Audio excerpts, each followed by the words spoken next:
Good evening, squad. Alright, I think everything should be working. It's a few minutes late because the capture card decided it didn't exist, which was fun. And then when I got that to work, it was like, cool, yeah, you want the capture, you want the visuals though, but you don't want sound from the game, do you? And I was like, okay, you know what?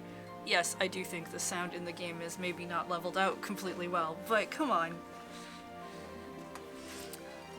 So, two things. I have, if you're part of the Discord, I've only just a few minutes ago changed the name of our server to Lunar Cafe, which was something we did talk about doing a while ago in the general. I just take ages to do anything because I work. I work and I don't always play video games. Shocker. And also, the other thing was, why did that escape my mind? I've forgotten now. Right, the Twitch affiliates get more emotes now. We should be getting I think there's no reason why I should end up getting the full 5 once they've rolled them all out. Currently we have the Switch emote with the heart. It's very cute. Is one of my favorites. It's was made by SlyTQ, who's on Twitch as well, if you want to check her out. We are going to be, I have submitted in the pair of scissors that SlyTQ also made earlier today. That was our previous emote, and hopefully Twitch will be like, hey, yeah, no, we remember that, that's cool, and you'll be able to bring out those crafty scissors once again. That's a Switch, I thought it was a heart rug. Yeah, I've gotten a few people have said that they've thought it was like a band-aid or just like some sort of banner with a heart. Either way, those are all, it's still cute. And honestly, as a band-aid, I think that's a great idea. The scissors, I know other people have said look like a butterfly and some other stuff as well. It maybe doesn't translate super well at its size, but that's okay. I like it anyway. And if you join our Discord, there is a channel for emote suggestions while we try and figure out what some of those are going to be. So, onward to the game. We are done the main story. I have been bad at getting the rest of the VODs up on YouTube for it, but some of them are there, some of the beginning. We need to collect the rest of the bad ends so we can get the true ends. I've literally made a list of what we're missing. I've got a walkthrough, so hopefully it won't take us too long. I think tonight we can at least get the bad endings done, maybe the true ending. And then there's a couple of other things with other characters that we end up unlocking that we can probably do, and I'm hoping maybe tomorrow? Let's see. I should open up that walkthrough. So we're going to be reading a lot of the visual novel tonight, because that's what a visual novel is. It's a lot of reading, but it should be fun. So, yeah, see, this game, I think could use some better mixing on its sound choices, because the background music is always so much quieter than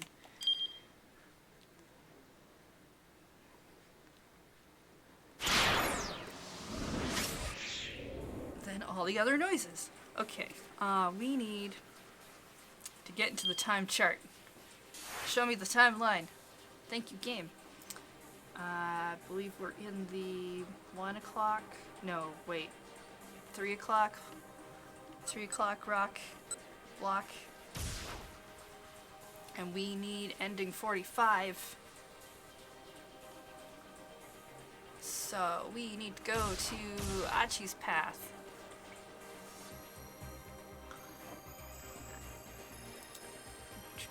15:05. That 24-hour trend. Right. I know I saw There we go. Yeah. Sorry about that. Titani, thank you for that 21 months resub. Capture cards never existed. It's all in your head, Heather. Yes, I mean, my brain is a capture card of sorts. It's just, I've never been really, really good at getting that output so that other people can see it. And Mamo, thank you for that 100-bit cheer. Give me that scramble. That is really cute. Person with a slingshot. Alright.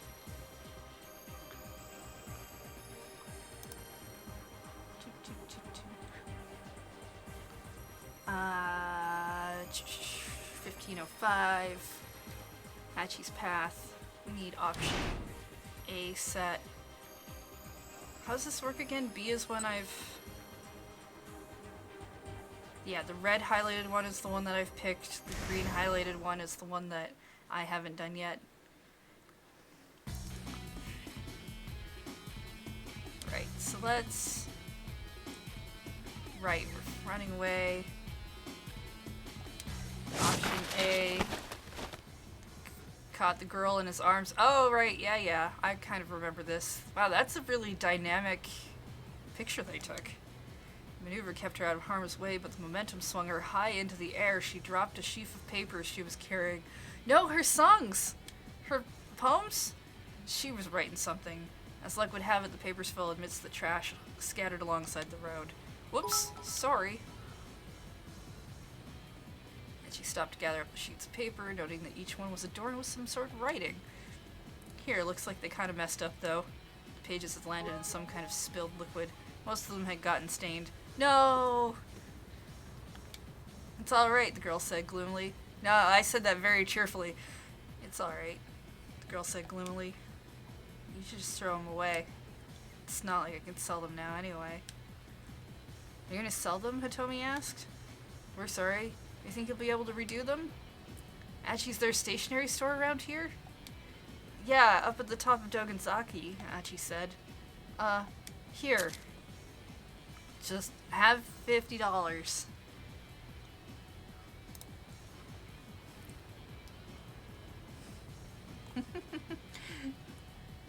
Thank you for those 100 bits, Admiral Mavo.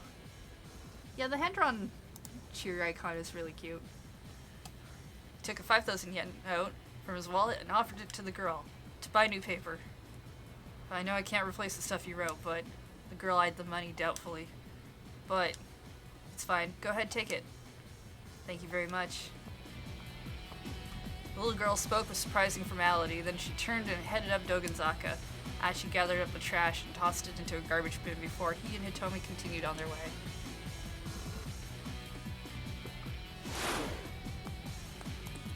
Alright, and then we need to be further along in this time. 15:30.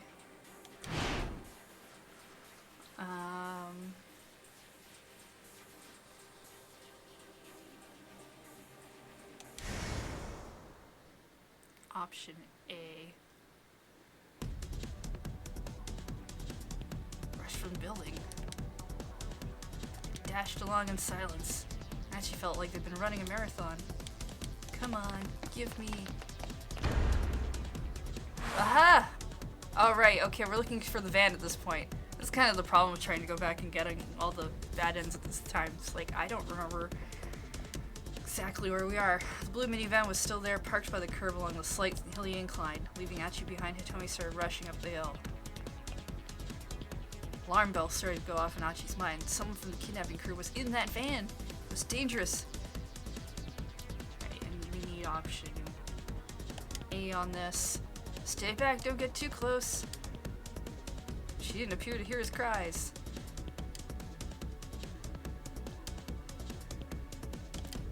Alright, I think that's all we need from that. I should have... Yeah, okay.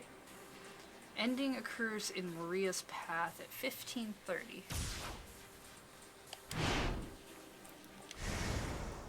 Alright, time for a bad end. We all ready? It's probably sad, because I think the van explodes around this point. Eventually, I muster up the energy to start walking around town, heading nowhere in particular. The A billboard outside of a department store displays a poster of some female musician. Oh, right. This would have been where she would run into the little girl, Hannah. Guess she's not going to run into Hannah now. She must be pretty popular, because lots of passerbyers stop to take a good look. Am I just imagining things? I feel like I saw the same poster somewhere very recently. Standing underneath the sign is a woman talking on her cell phone. It sounds like she's having an argument with whoever's on the line. I want to be nosy, so I just pass on by. As I come out onto Koendori, I gradually come to a halt. I'm a little tired from all this aimless wandering around. I let my gaze stray along the street as I consider my next move. Then I catch sight of a blue minivan parked across the street. Oh! Suddenly my heart starts pounding. I know this minivan. If I head over to it, I'm sure I'll remember something. As if pulled by some huge magnet, I make my way toward the vehicle. And it explodes.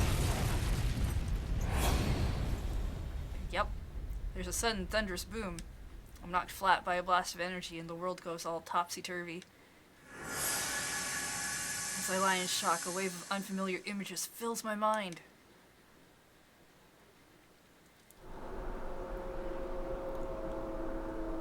A cloud of whirling dust in some place that isn't Japan. That doesn't narrow it down, but we know where it's not. A simple room with unfamiliar architecture. A girl. And I know this girl's name!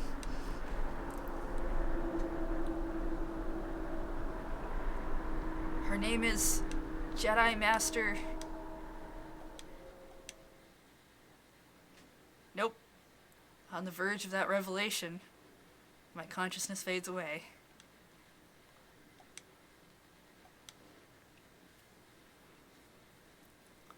Bad end.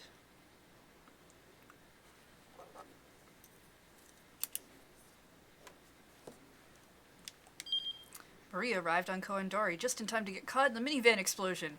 If she's going to avoid this fate, she needs to stay away from that vehicle. Someone else's actions can ensure that Hannah Toyama crosses paths with her again. Then Maria will talk to her and avoid the minivan. Yes, let's blame it on that.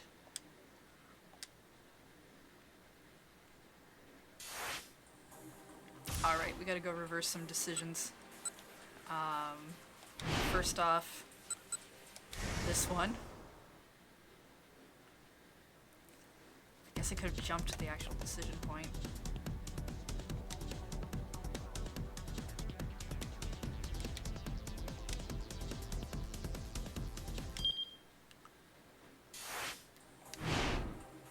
Good. And the other one. Wham!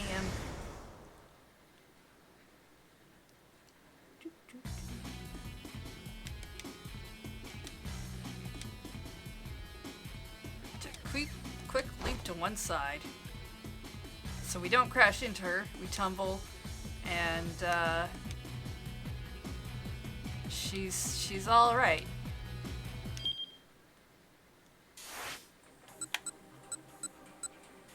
Cool. And then everything gets back to normal. Alright. 46. At 15:15. We need a surveillance camera thing. Jedi Master 420, Canon's other name.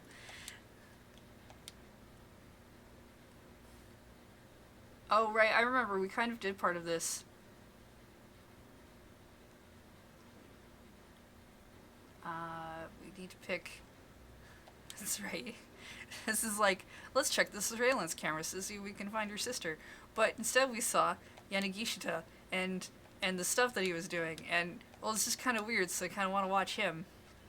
Running around, sprinting, being silly. Check Maria's path if there is a keep out, which there is. Switch to Achi at 15:20 and jump to Maria to break through it.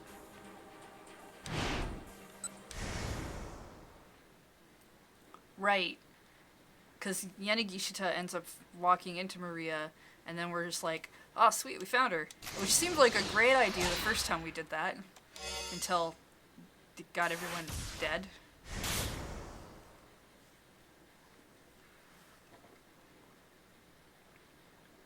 Maria and her sister are played by the same actress, hence why even when they're in the same place, they're never on camera at the same time. Makes sense. It's a common thing to do. Not necessarily with like twin characters, but with there's all kinds of shows that do that thing where it's like, my evil twin shadow self has appeared. Something. Anime. Suddenly I hear someone call out, Maria! Huh? I spin around to see a young girl running toward me. Ending occurs in Maria's path at 15:30. Okay, so we just follow this out. She kind of looks like me! Behind her are two men. One is the man with the cane. Also notably, he has a gun. He's aiming it at this girl who looks like me. Oh no, he's going to shoot her! The instant I realize what he's doing, I'm lunging toward him. He shifts his grip on the gun and clubs me in the head. I stagger against the wall, trying to keep my feet, but my legs buckle under me and I crumple on the spot. I don't even know why I tried to protect this girl. I mean, she looked like me, so it seemed like a good idea. Maybe it was just a reflexive impulse? Or maybe it was just weird. Am I the sort of person who'd risk her life to protect some complete stranger?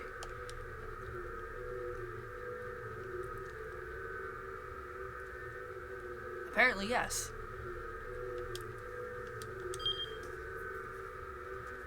Maria's impulse to protect a stranger is selfless, but ill-fated. Of course, the strange girl is actually her sister Hitomi. If you know what causes Hitomi to show up here, you can probably avoid this untimely end. Why, thank you, game. Thank you for that hint.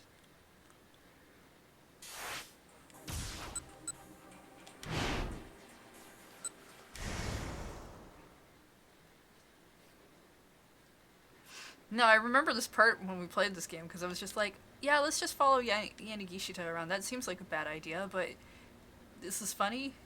Oh hey, it worked out. Okay. Reversed. Bad ends are gone. We've done 47 already, so it's actually time for 48. And it's also time to read out the sub. Blue to Noob, hey, thank you for that resub. 15 months and untimely ends, what a combo. Welcome back. Right, Maria's path.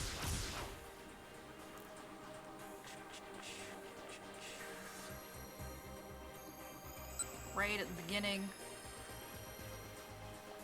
We need option B. The unsafe option of run away from man with gun.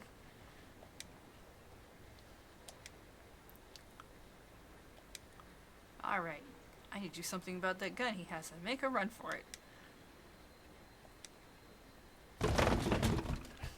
I picked up one of the crates that are lying around in the alley and hurl it at the man with the cane. Then I book it out of there. Run away! Ending occurs in Minarakawa's path though, so we're going over there. Minarakawa, he's a reporter. The ending's supposed to occur at 15:30. Well, we got a ways to go. Let's check it out.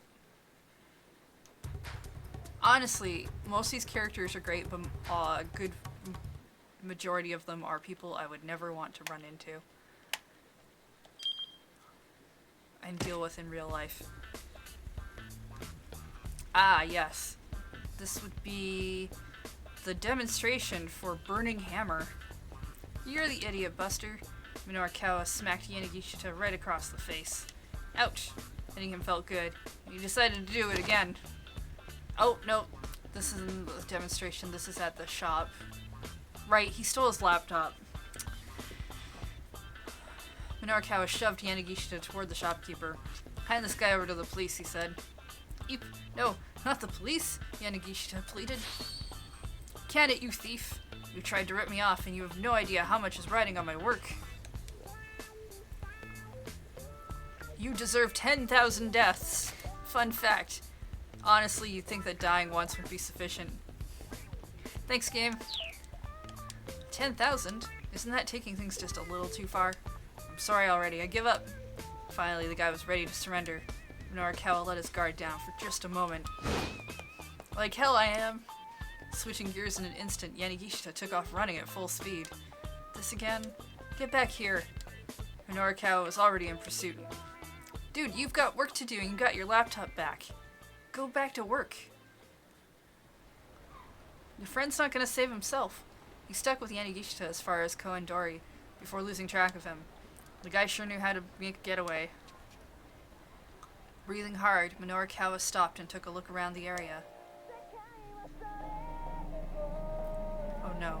Every time I hear that cell phone ringtone now, I'm expecting the explosion thing to happen. As he did, he heard a cell phone ringtone from somewhere nearby. It was the new single from the pop singer, Aya Kamiki. Could that be Yanagishita's phone? Huh. Could be. Somehow he struck Minoru as the type of guy who'd have a ringtone like that. Seemed worth looking into anyhow. He had nothing else to go on. Minoru shifted his gaze around, trying to locate the source of the sound. Oh, it's gonna be Yep. You know, once we're done, I want to go through the chart and see how many of these things are just explosions. Because it feels like at least half. Suddenly a massive fiery blast knocked him to his feet. By the time he realized it was an explosion, his senses were already shattered. What just happened? He couldn't see. He couldn't hear. He couldn't move his body. Where am I? For a while, all he could feel was an intense pain. But soon even that faded away. And then there was only darkness.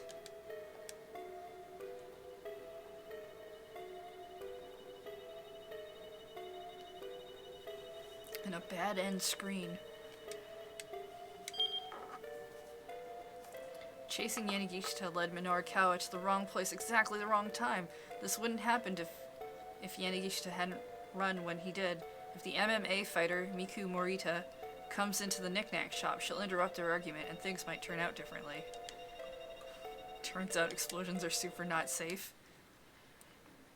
Yes, I would say in this game, like in the world of this game, explosions are a large cause of death.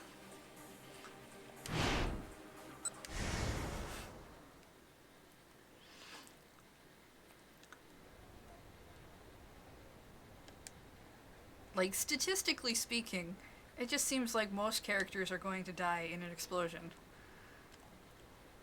Okay, stick with that option. And then everything is okay again. Alright, we need to go to Achi, a red Power Ranger. 3:30.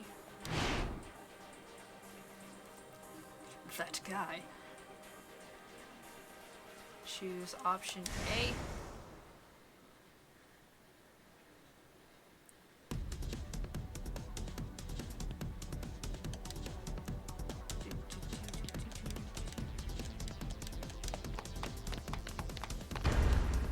Ah, yeah.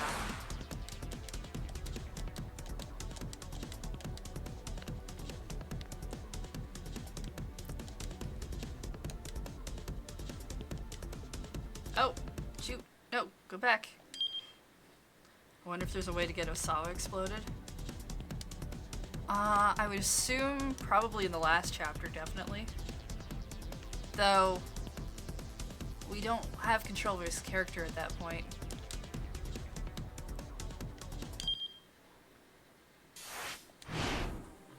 Okay.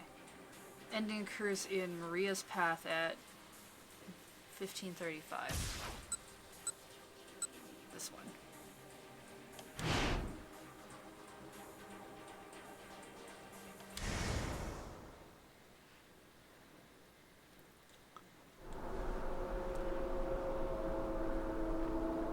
And there's definitely a few scenes where everyone just gets exploded in groups, but I'm not sure if that counts.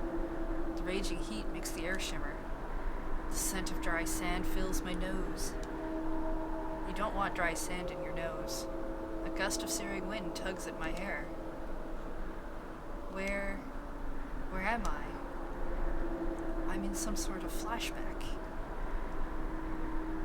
Decaying roads, decaying houses, a decaying city.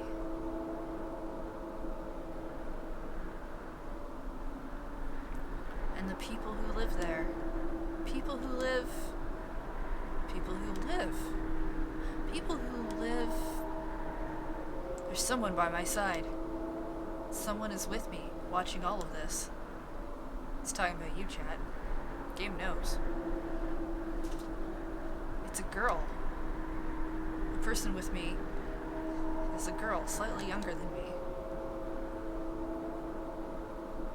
Wet sanding your nose would probably be worse.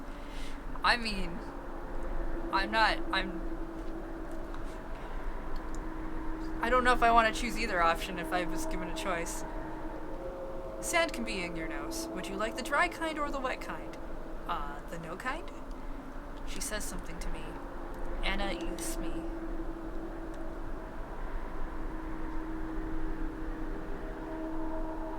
Cat's cradle.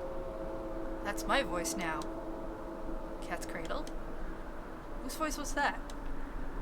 What's going on? Who am I talking to? Yeah, cat's cradle. I'm showing someone how to do a cat's cradle. With string, as is tradition with cat's cradles.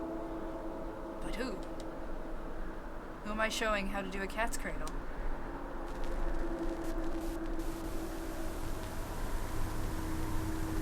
Cannon?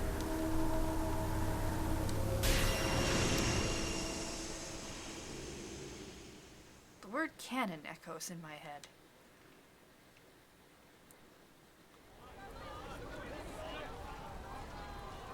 Cannon? I utter the name aloud. The images floating through my mind are beginning to break up and vanish. But I feel like, for a brief moment at least, I'd caught hold of the edges of some of my lost memories. That's right. Cannon. As soon as I say it, I'm filled with a powerful sense of duty. There's something I'm responsible for. Something I needed to do. And if I don't, this cannon person is going to be in grave danger. Calm down. Just calm down. I'm pleading with myself now, fighting the impulse to take off running. If I did, where would I go? I have no idea what my destination or my goal even is. Please remember something. Please? I gaze out at the flames, practically praying now. Ah, okay, this is after the van explosion. Don't move. A voice hisses in my ear and I feel something hard press against my back. I don't need to turn around to recognize whose voice it is. I thought you said you didn't have any business with... I did a little thinking, says the man with the cane slowly. About how I might lure out Hitomi Osawa, see?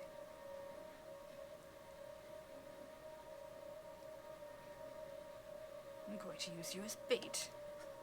But she's dead in this timeline. Well, that doesn't work out well for me at all, then. No, there's supposed to be a bad ending here. Did I do it badly? Did I not activate it properly? Guess not. It says Achi's path.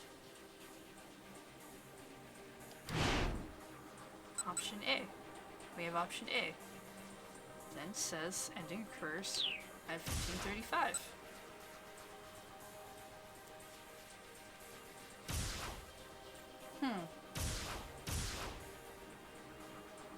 Alright.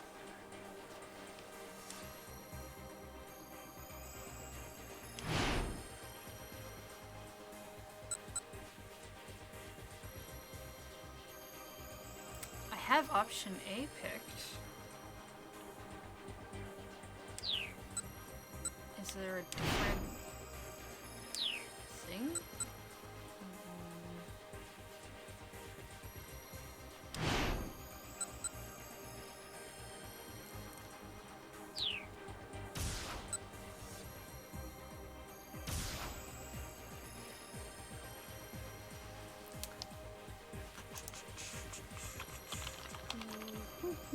Bad end 49.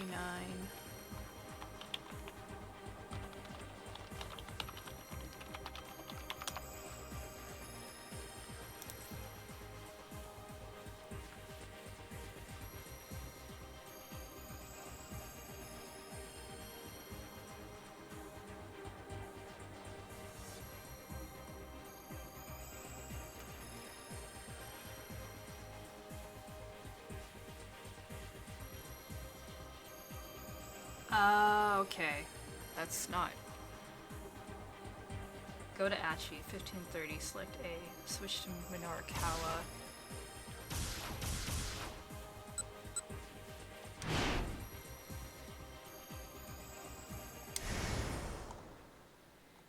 Looks like the guide I was reading might be wrong.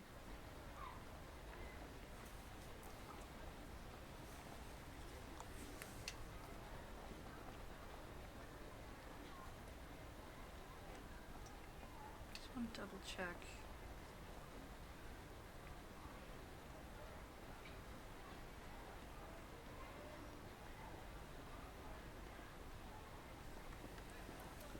Running along Koindara in pursuit of Miku Minorikawa, heard a cell phone ringtone coming from somewhere nearby. Oh, there's so many explosions that happen. Oh, wow. Yep.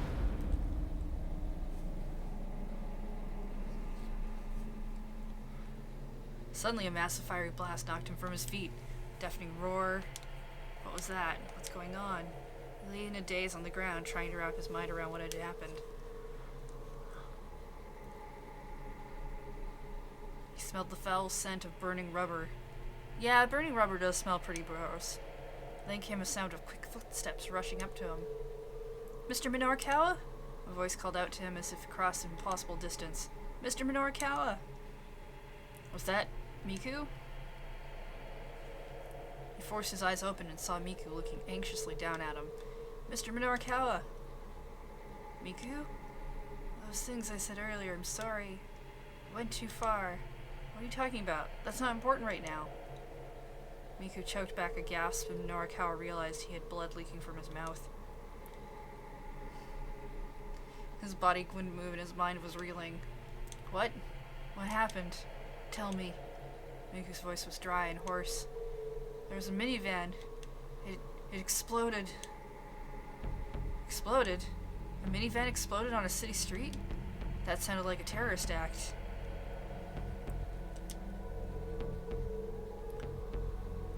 His reeling mind drifted back to the attempted bioterrorist attack on Kazumigaseki 2 years earlier. An unoccupied minivan had exploded outside an MPD station, and afterward a device meant to scatter a dangerous biological agent had been discovered near the subway. With sudden clarity, Minorikawa recalled what Osawa had said earlier. The power balance of the entire world might be at stake here. Could there be some sort of connection between Osawa's warning and this explosion? There was. There had to be. Minorikawa's journalistic intuition told him it must be true. Something terrible was underway here in Shibuya. Police! A man in a suit announced. He crouched down beside Minorikawa and gently lifted his head and torso. Hang in there, buddy. Stay with us. The change of position allowed Minorikawa to clear his airway, and he sucked in a deep breath. Wah! But as he did, an intense pain shot through his lungs. I think I might be done for. Whatever his intuition might be telling him, it didn't look like he'd ever be able to write about it. But if he couldn't get his words out onto the page, least he could do was tell someone else. With his last act, maybe he could still accomplish something. He strained to get a few words out. Osawa. Kenji Osawa. The power balance of the entire world? As his voice failed, he heard the sound of an ambulance siren approaching. Paramedics begin frantically unloading stretchers. Turning his head, he saw a number of other people who'd been injured in the explosion laid out on the roadside. Amongst them were a woman and a child. Emergency workers bearing a stretcher came over to Minorikawa. "Forget about me. I'm beyond helping. See the others instead." Minorikawa shouted inwardly, but no one heard.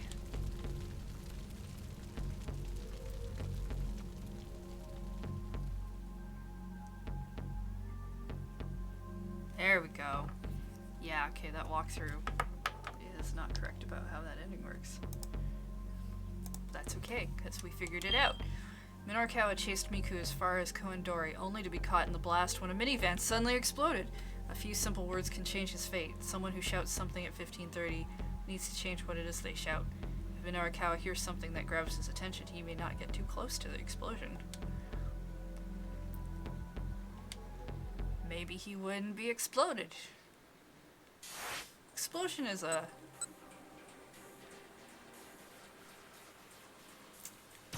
kind of a lasting way to be. Let's see. Let's see this one.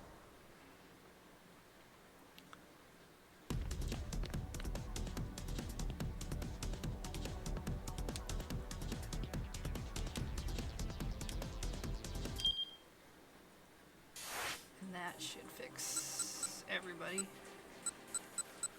Okay.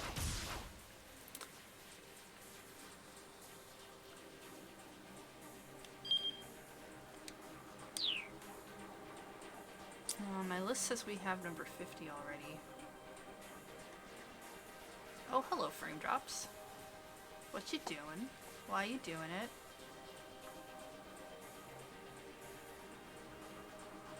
Alright, they seem fine. The frames have figured themselves out.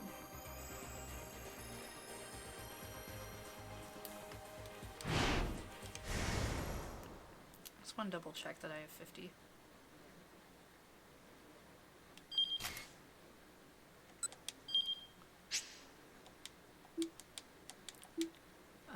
It's supposed to be in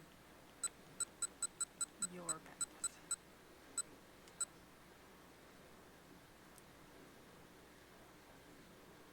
Oh, no, sorry, Asawa. Okay, yeah, I have 50.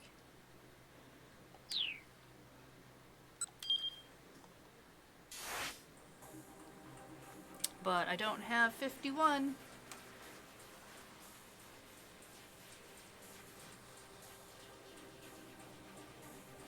Which puts us in the 4 o'clock block.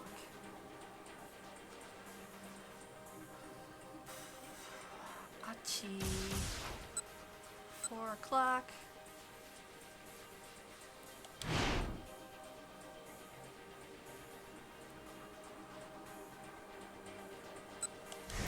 Need to choose option A.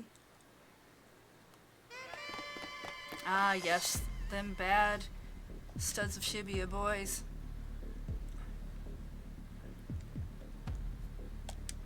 And she wasn't about to just let them go. He raced after them. "Hey, Dracus. Hey, get back here." Gang members sprinted away at full speed, scattered in different directions to throw him off, but Achi wasn't going to let them get away that easily. This ending occurs in Kano's path, though.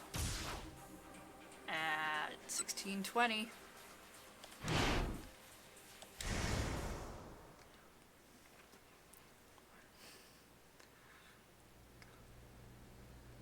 $16.20, $4.20.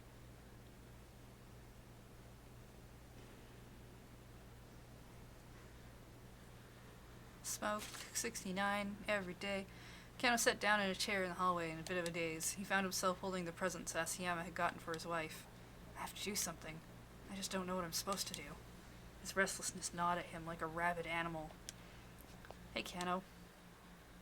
He looked up to see Kuze standing beside him, his expression grave. I have an update on Sasayama, the director began. Kano swallowed the lump in his throat. It seems the knife went in deep enough to do some organ damage. He's in critical condition. I see. Kano bit his lip hard. His handkerchief, red with Sasayama's blood, clung to the wrapping paper of Sasayama's present. And then it explodes for no reason, right?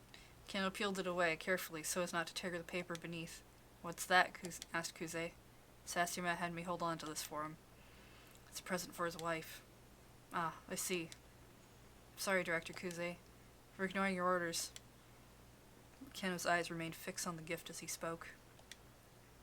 "When you get down to it, none of this would have happened if it weren't for me. Some kind of punishment was surely headed his way for acting alone as he had. He probably wasn't getting out of this without some sort of written apology. Oh, no, with a simple written apology." But Kuze calmly shook his head. "What happened to Sasayama isn't your fault." "Don't blame yourself," he said. "The Osawa case is over now. Put it out of your mind. I'm assigning you to a new investigation. We're calling it 429.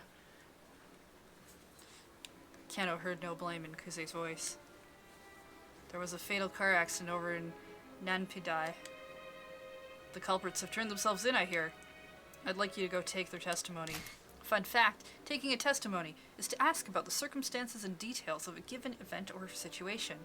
Standard police procedure when dealing with individuals involved in a criminal investigation. Sometimes includes taking written statements to present to the court." Ordinarily, Kano would have objected to such an arbitrary change in assignment. Punishment or no, he would have begged to stay on the Osawa investigation, even if it was officially on hold. But now his heart just wasn't in it. "Understood, sir," he said with a nod. Kuze handed him a briefing on the accident. It was a taxi driver and his passenger who'd surrendered themselves to the police.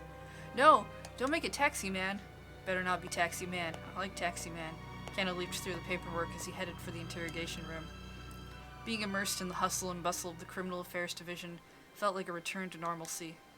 The events earlier in the day gradually faded from his mind, and while part of him wanted to hold on to the sense that he'd been in the midst of something unusual, something important, his lingering regrets were soon buried under the clutter of the day-to-day.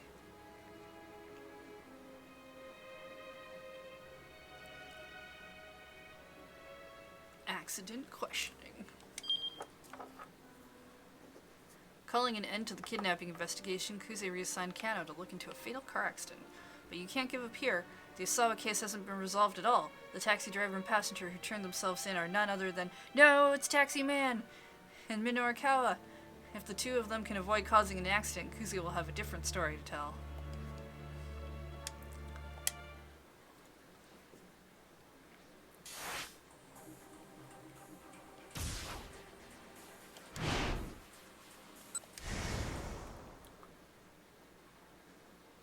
Gotta go reverse.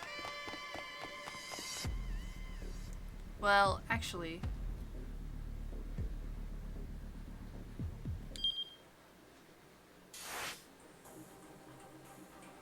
Oh, no.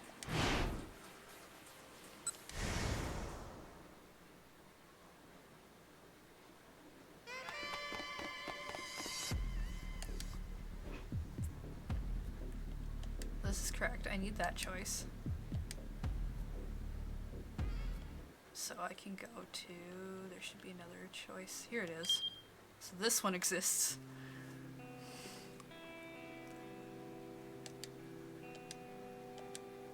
Right, she's like, go to the hospital because you have a sister who is sick, and that would be great.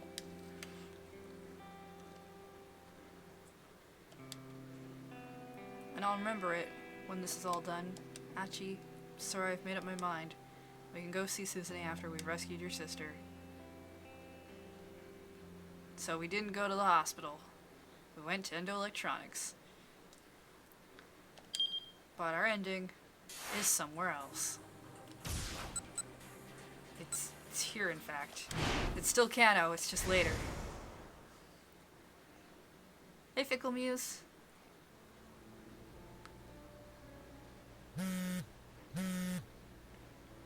Still staring at his phone when he got a call of his own. When he peered at the incoming call display, his heart nearly stopped. There was Tatano's name. Kano quickly pressed the button to accept the call. Detective Tatano? Is that you? There was a whole mountain of things Kano wanted to ask. Just what Tatano had been doing this whole time. Why had he let Al Karawan go free? And what had happened to Hitomi? But while he was trying to decide what question to pose first, Tatano spoke. I secured Maria Osawa. What? The word came out as a startled gasp. Detective Tatano, you have to bring her here ASAP. Right now she's... Tatano cut him off. You need to bring Hitomi Osawa to my location at once. Hitomi? Osawa? Yes. I heard over the wireless that the man from the U.S. Embassy had her in custody. Kano hadn't been listening to the most recent wireless traffic. Apparently Stanley had managed to find Hitomi. But what was Tatano getting at here? Wait, hold on. What for? Why do you need me to bring her? There was no reply. Just answer me, please. He replied as if he hadn't heard Kano's questions. There's an office building in Nanpai called South Hill. I'll be waiting for you on the rooftop. If you don't bring her, I'll kill Maria. With that grisly warning, he hung up. Kano's hand went limp. His phone slipped from his grasp and fell to the floor.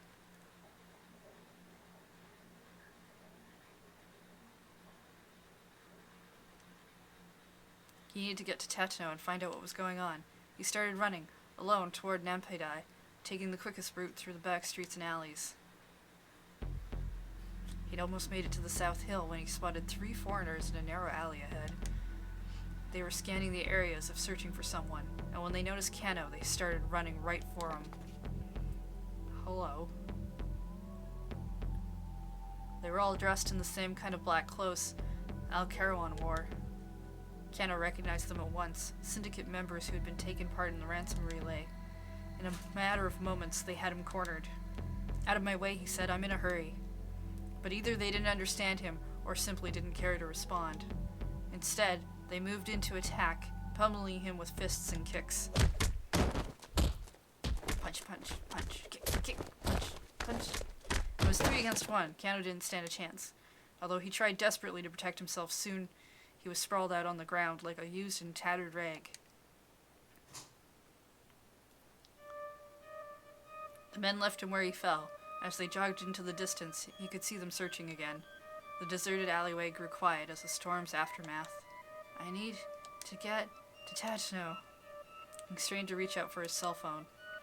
I don't understand why they beat him up, but he couldn't move any of his fingers. Like, they clearly weren't looking for him, but I don't know why they beat him up. Punch, kick, it's all in the bad end. En route to Nanpai, Kano crossed paths with Al Carawan's cronies and got badly beaten. Ironically, these crooks hadn't been looking for him. Someone else had led them to Nanpai, and Kano wound up paying the price as a result. Yes, I understand that. I still don't understand why they were like, that dude, let's punch him a lot. Like, a lot.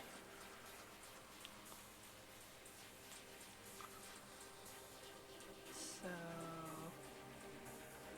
we need to go fix... this.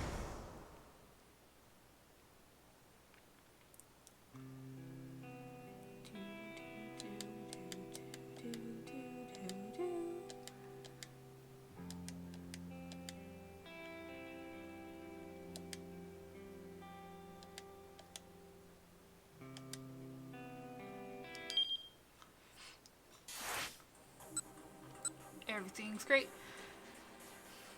53. Gotta go to reporter. I think I skipped past him. There he is.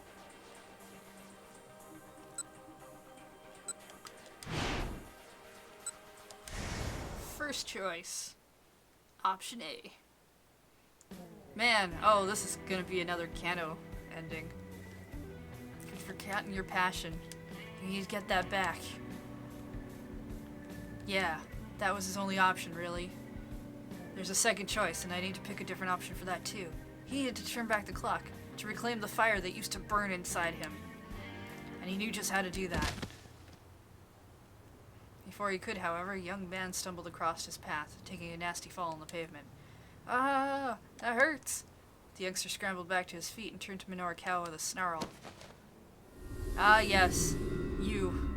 What are you looking at, pal? The young man clutched a piece of timber like a club. There was a nasty gleam in his eyes. I'm not looking at anything, Norikawa sighed.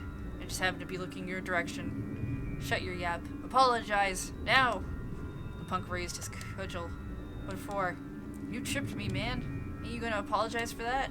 The kid had stumbled all on his own, but that was probably too embarrassed to admit it. Guess he's gotta vent his anger at someone. Listen, kid, Norikawa said. It's just not my fault you're such a klutz. What? You got a death wish, pal? With a murderous glare, the punk advanced on him, brandishing his weapon. Hey, Norikawa said. Norikawa said... Option B. Alright, I'm sorry. Getting dragged into a street fight was not what he needed right now. It was better to just apologize and be done with it. Should have shown me that kind of respect from the start. Punk shook his head, muttering under his breath. Another dumbass got get taught some manners. Then he just walked away. Alright, neat. But what happens to poor Kano at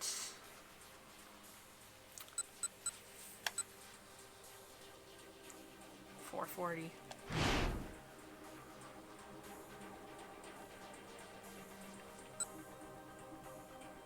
I guess we can just go all the way here. I mean, he makes it to the rooftop, so that's not so bad. Just not getting beaten up by thugs. Kano stared in shock. Detective Tatano, why are you doing this? Is that really Maria?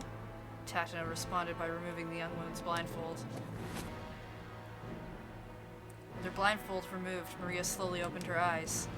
Then as she gazed past Kano, a panicked look crossed her face. Ah! She shot her arm to point. Oh no!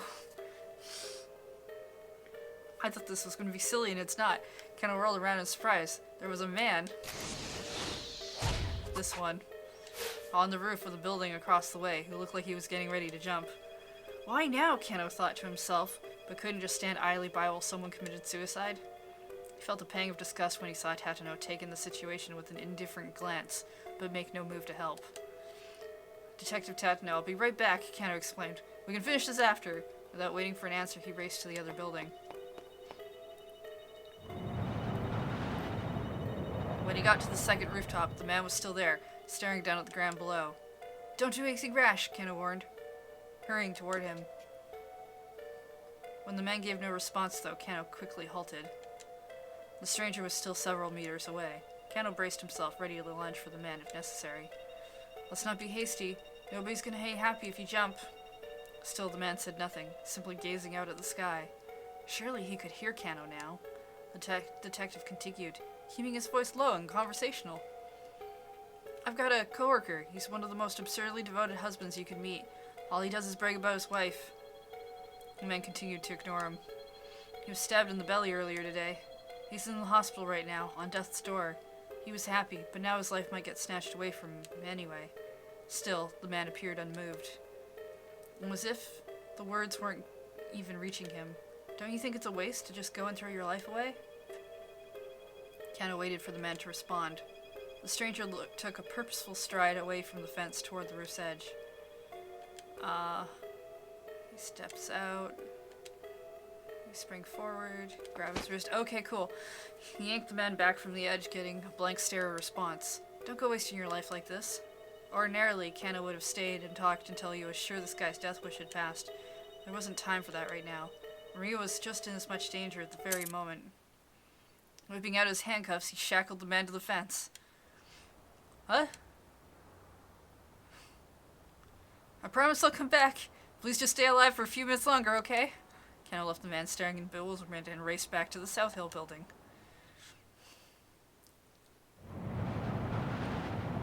Of course, he's gone by now. When we got back to the roof, no one was there. The more good music certainly was. Kano immediately tried to call Tatano on cell, but the call didn't go through. Tatano must have powered off his phone. Damn it! Where'd you go, detective? He needed to hear what Tatano had to say. He still had no idea what was really going on, or what the grim truth might be. It seemed he had just lost his chance to find out. In desperation, Kano rushed from the building. But in his frantic search of the area, he saw no sign of either Tatano or Maria. Later, a precinct-wide manhunt failed to discover where the two had gone. From that day forward, Kano was empty inside, carrying out his duties as a detective with bleak detachment. Yeah.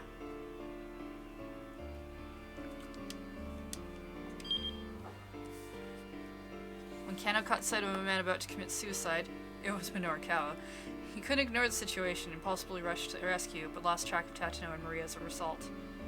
Alright, so we...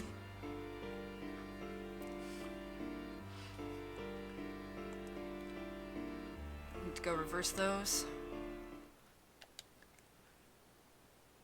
I was really scared that Bad End was going to do the whole suicide thing. Wasn't really looking forward to that.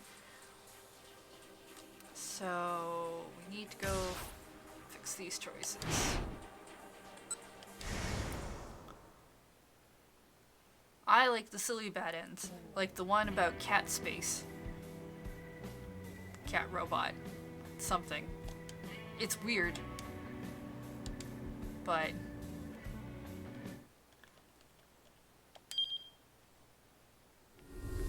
it's fun.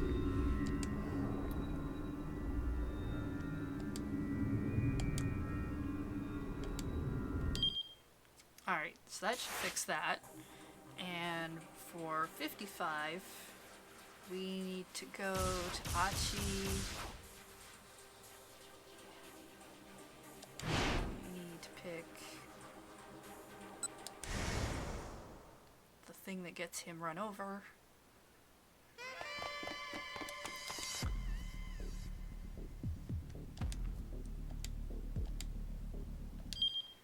And then... oh, the bad end actually occurs in this timeline. What do you know? I guess it would.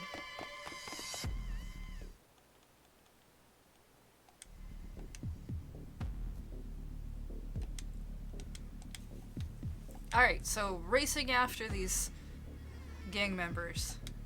They scatter in different directions. He kept after the ringleaders as they headed toward the Nanpeidai area, darting down a narrow side street. He could see an intersection up ahead, and she sped after them, making sure not to take his eyes off them for a second. And then he got hit by the taxi. Whoa. Uh-oh. With his attention fixed on the fleeing troublemakers, Achi never saw the car speeding directly at him. By the time he registered the impact against his side, he was sailing through the air.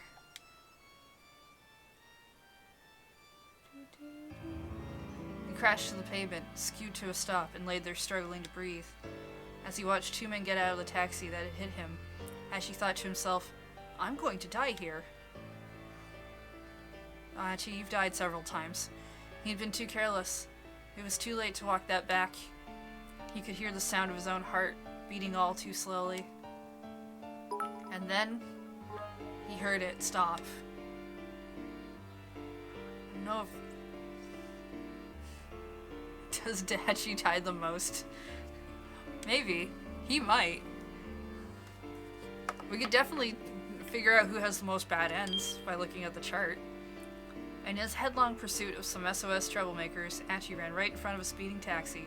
Sure, as the gang's former leader, he can't just stand idly by and let them be a menace, but still, maybe it'd make more sense to talk to their current leader.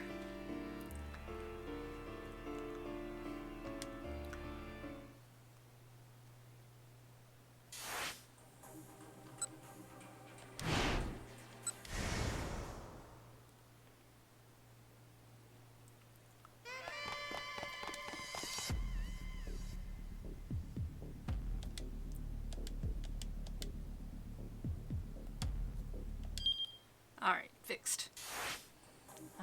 56. This involves some choices. Yeah. Basically the choices we reversed in Minoru Kawa's path. That's fine. That makes sense, actually, because that would occur within Maria's path. I know there's like there's probably a more efficient way by leaving some of the choices in check, but it's just easier for me to keep track if I don't.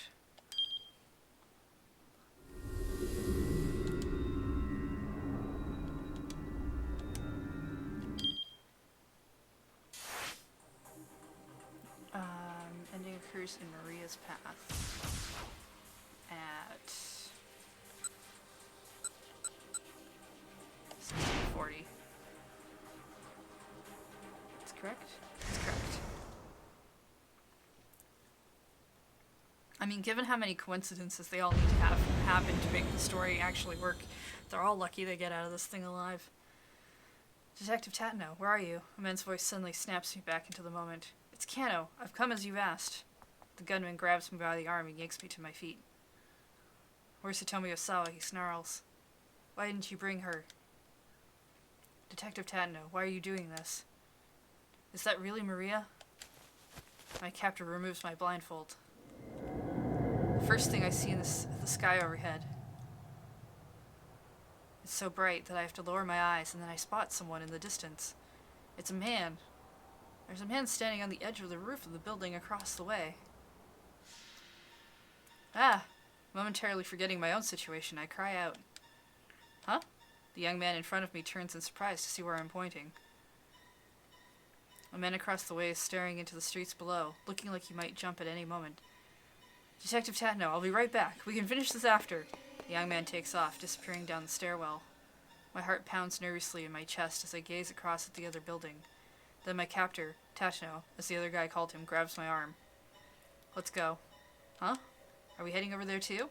No. We're going somewhere else. I don't know where yet. Tatno's got his gun trained on me again. Looks like I don't have any choice but to go with him. He nudges me on and we head for the stairs. I take a quick look back at the sky above the city. This may be the last time I ever see the sky. For some reason, that thought resounds inside my head.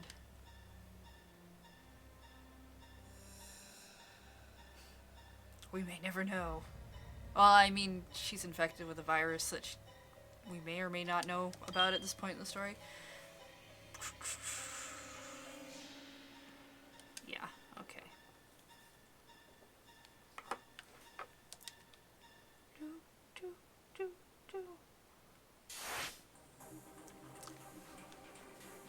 Alright, so 57 is also the thing with Minarakawa having those choices. We need to continue on his path until we get a time out.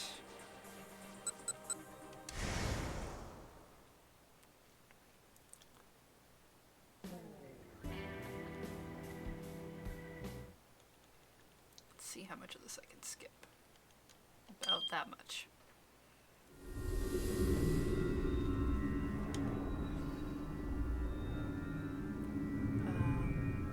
This has to be option B.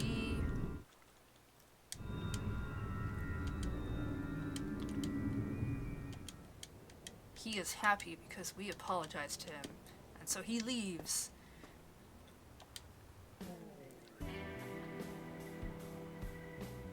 Norikawa headed up to the roof of a nearby building and lit himself a cigarette. Tiny tendrils of white smoke drifted lazily up into the blue sky. As his eyes tracked the twisting movements of the smoke, memories of Toyama and their newspaper days played through his mind. Practically any time the two men needed to speak to one another, they got into a heated argument on the spot. Norikawa cherished his subjective viewpoints, while Toyama insisted on objectivity for the readership. Neither shied away from vigorous headbutting, but once the articles were on the page and out the door, it was all water under the bridge. It almost felt like the referee calling no side at the end of a rugby match. Fun fact, the phrase called out by the referee to signal the end of a rugby match refers to the fact that no side has possession of the ball, allowing the two teams to part on sportsmanlike terms. Ooh, sports fact. The truth was that, somewhere deep down, Norikawa got where Toyama was coming from. Without objectivity, readers didn't get the facts. Without subjectivity, they didn't get any emotional impact. Munarkawa had to credit Toyama for helping him become a full-fledged reporter. Mr. Toyama was in there. It was a suicide. Munarkawa let Chiaki's words drain from his mind. Ah, that's right, he faked his death in the van explosion. Overwriting them with one irresistible fact. The truth. The truth was in anything and everything. The truth could not be forgotten. The truth was all that remained in the end. Munarkawa smirked grimly at himself. He'd come up here hoping to reignite his journalistic passion, but instead the emptiness within him had only grown. Yeah, guess this is gonna take a while. He sparked up a second cigarette. Oh, we got the keep out. So then we're supposed to switch to Kano, jump to... yeah, okay, that makes sense.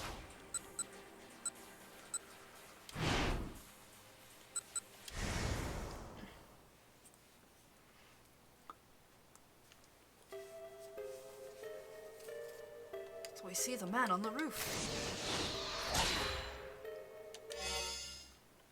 About 90% of the characters in this are way over their heads, aren't they? Yeah, I'd say all the characters are way in over their heads. From the edge of the rooftop, Norikawa gazed down at the city below, no longer aware of the passage of time. No matter how hard he tried to write about the truth, ultimately he hadn't been able to change anything. So what had it all been for? The last ghost of his desire to keep up the struggle left him as he considered how meaningless it had all been. Don't do anything rash. An intruder abruptly shattered his brooding silence. A man in a suit had appeared behind him. Now he rushed closer, calling out with concern. Let's not be hasty. Nobody is going to be happy if you jump. If he jumped? Munarakawa stepped to the very edge and cast his gaze straight down. That might not be a bad idea. Hell, maybe some part of him actually wanted to. Suddenly it felt like the natural course of action. From up here, the city looked like a miniature diorama of cars and people. This is why you... pretty sure you don't... I'm not sure if you're supposed to start with that statement. I mean, I have no idea. I don't have training for this kind of thing. It didn't quite seem real. Stop, don't do it. Narakawa took a side step forward, despite the stranger's words, feeling a splendid sense of liberation as he did so. He allowed his body to go limp, consigning himself to the fall. But just as he began to topple, he was abruptly yanked back. Don't go wasting your life like this, the stranger barked. The look on his face was outrageously solemn. And then, for some reason, he slapped a handcuff onto Minorikawa's right wrist. What? Before Minorikawa could react, the man locked the second cuff on the pair around the nearby fence. I promise I'll come back. Please just stay alive for a few minutes longer, okay? And with that, the guy darted away. What the hell? Minorikawa muttered. He found himself alone again, unable to go anywhere even if he wanted to. Feeling emptier than ever, he resumed his aimless vigil, staring out across Shibuya. And in the end, the man never did come back. I guess he probably didn't. Not even after the sun had set. And night had fallen. And the next bleak morning came.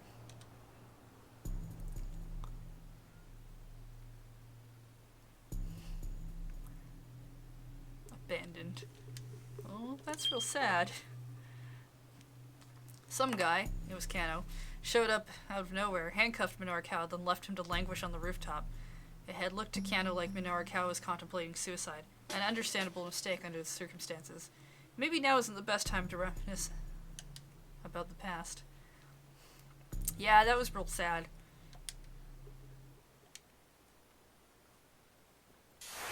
I mean, he could have at least come back.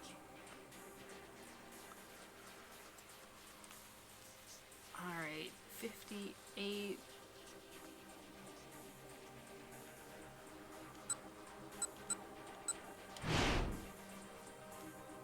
We need choice option C. Nice, okay. So we're gonna put this back.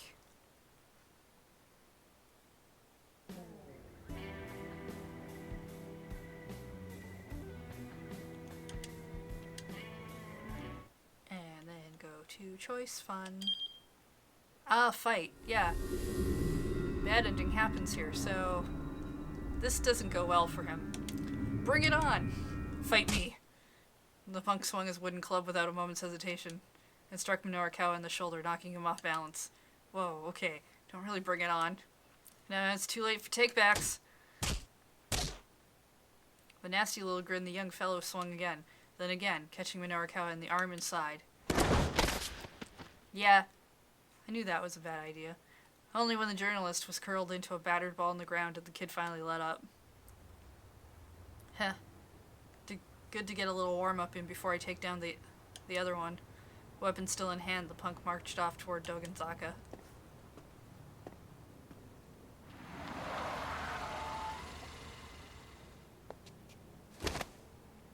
Hey, you okay? Minorikawa stirred to find Kimizuka at his side. Once again, the man had impeccable timing. Do you need a ride somewhere, maybe, sir? The driver asked, keeping his tone polite. Yeah, I do. To the hospital.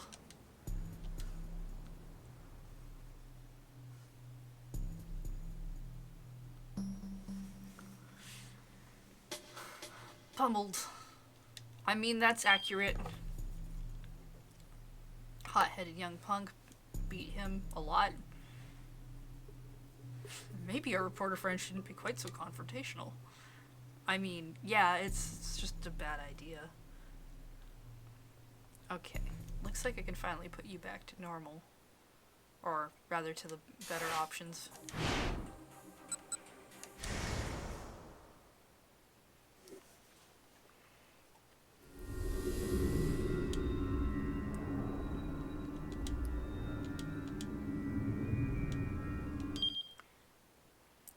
And we need 61. Which is on Kano's path. Detective. 420.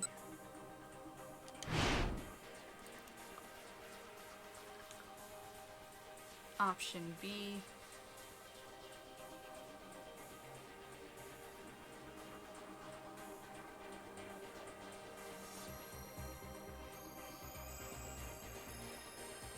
Option B or C.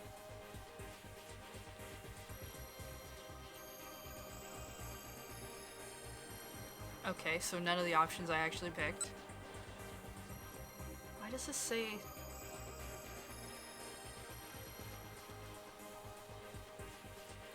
This is not... That's not clear.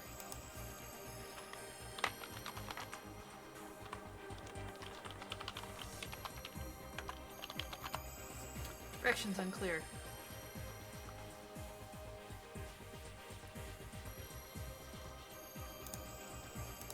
Alright, well I guess we'll just do one of them. Option B or C.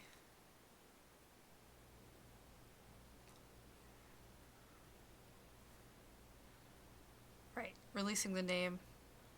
Okay, I think we should hold back for now. Let's just say that. We still don't know if Mamoru Tanaka was murdered or if he committed suicide, he pointed out. We should at least wait until we know that much. This case had so many loose ends that could lead in dangerous directions. It would pay to be as prudent as possible. Yuzu paused for a moment and thought, then nodded. I see what you mean. All right, then. And without another word, he headed back toward the conference room.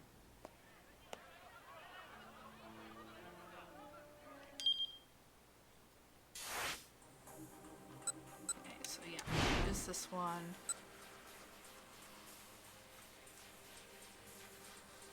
It says option A, but it also says option B.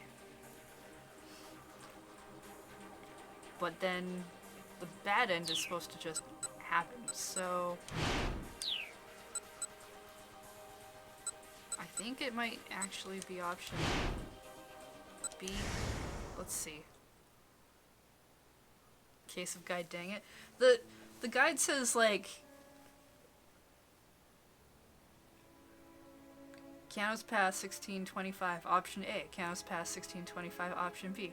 And I feel like there's just, like, a thing written in here that's not supposed to be. But we already had A selected, and nothing really changed, so Let's try option B and see if that does that. Worried about Sasayama, go visit him in the hospital. Because the ending is supposed to occur at 1635. Does that...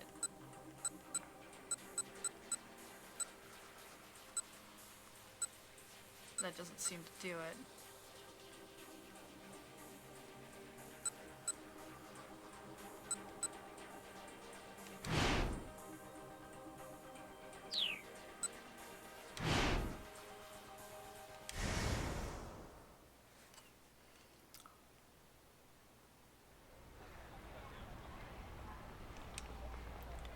Okay, takes the girl to Heaven Publishing.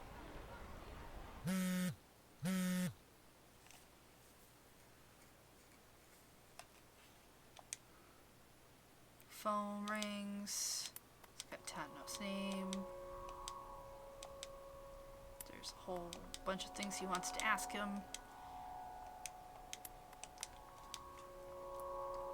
And then Tatno's like, hey, I have Maria, so bring me Hitami. And he's like, what? But, nope, you do what I told you to do. Hitami, Osawa? Yeah. I know that she's in a place. Wait, hold on, what for? Why do you need me to bring Hitomi? No reply. What? Hello? Nope, goodbye. It's an office building. Oh, no, wait, I'm gonna tell you where to find me first, before I hang up the phone. That would be a good idea. Also, I'll get rid of Maria. And then he hung up.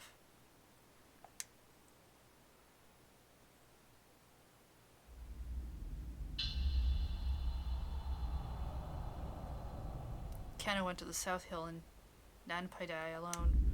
He hadn't brought Hitomi as Tatno had demanded, nor had he reported the situation. First he wanted to meet with Tatno and find out what was going on. He took the elevator to the 8th floor. After that he had to take the stairs to the rooftop. As he made his way up the steps, I feel like we've done this before.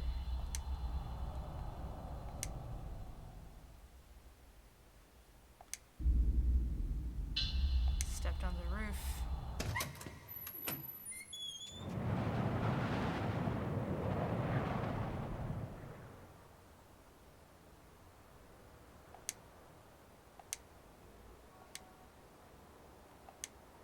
Right, we'll just ask. Well, ask Tatno. We can't find him. Walk around, call out for him. I feel like we've passed the time frame in which this doesn't seem right. Nope.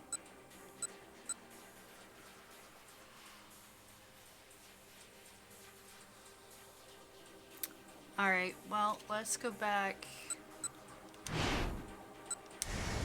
And we'll pick option C. It says option B or C. So maybe that's not correct. Can't make that decision, sir. Kinda knew he was in a state of mind to make a good call on something this serious. The sad truth was that all he could think about was Sasayama and Tatno. C. Sorry to ask you such an awkward question. Not at all, sir. Kano dropped his eyes to the blood-splattered gift box again, and Kuzi headed back toward the conference room.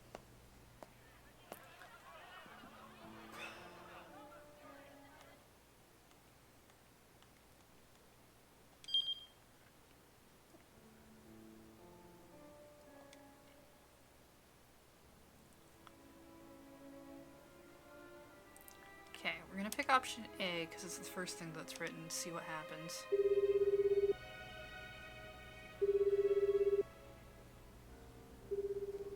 Phone call rang several times before it went to voicemail. The fact that she hadn't picked up made Kano all the more anxious. Okay, he gets a phone call. It's from Tatno.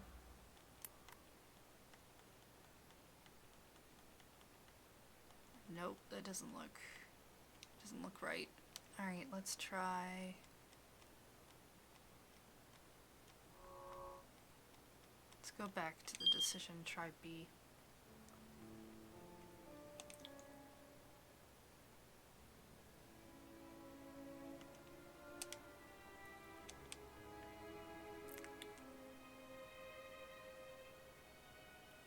Because that'll get him outside at least. That'll change his...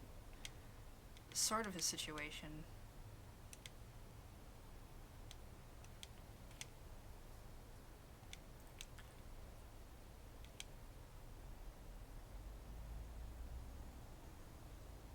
What am I looking for?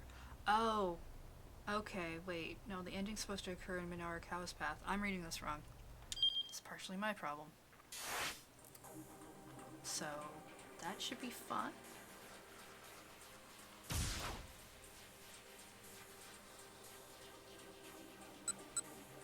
I mean, there's definitely a bad end there. Oops, that was the wrong button.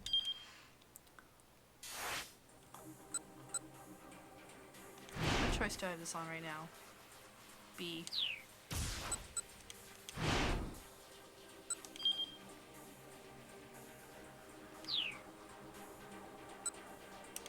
So what ending is this?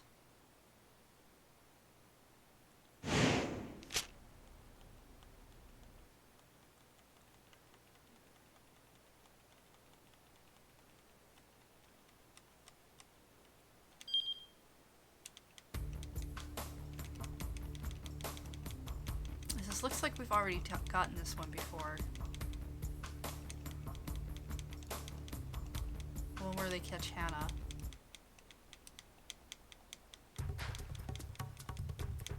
So maybe we need to pick option A.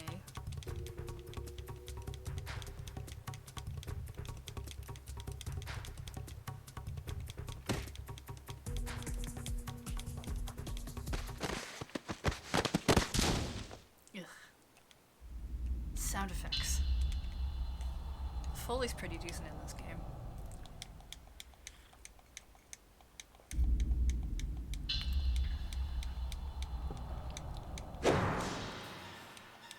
Oh, right.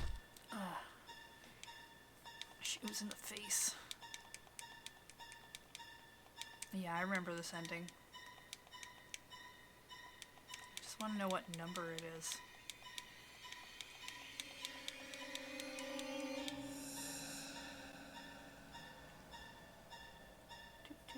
Do, 62? Yeah, okay.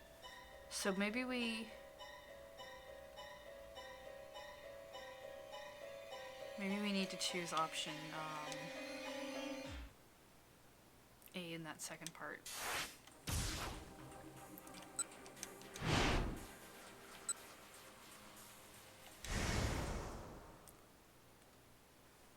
How many ends are there?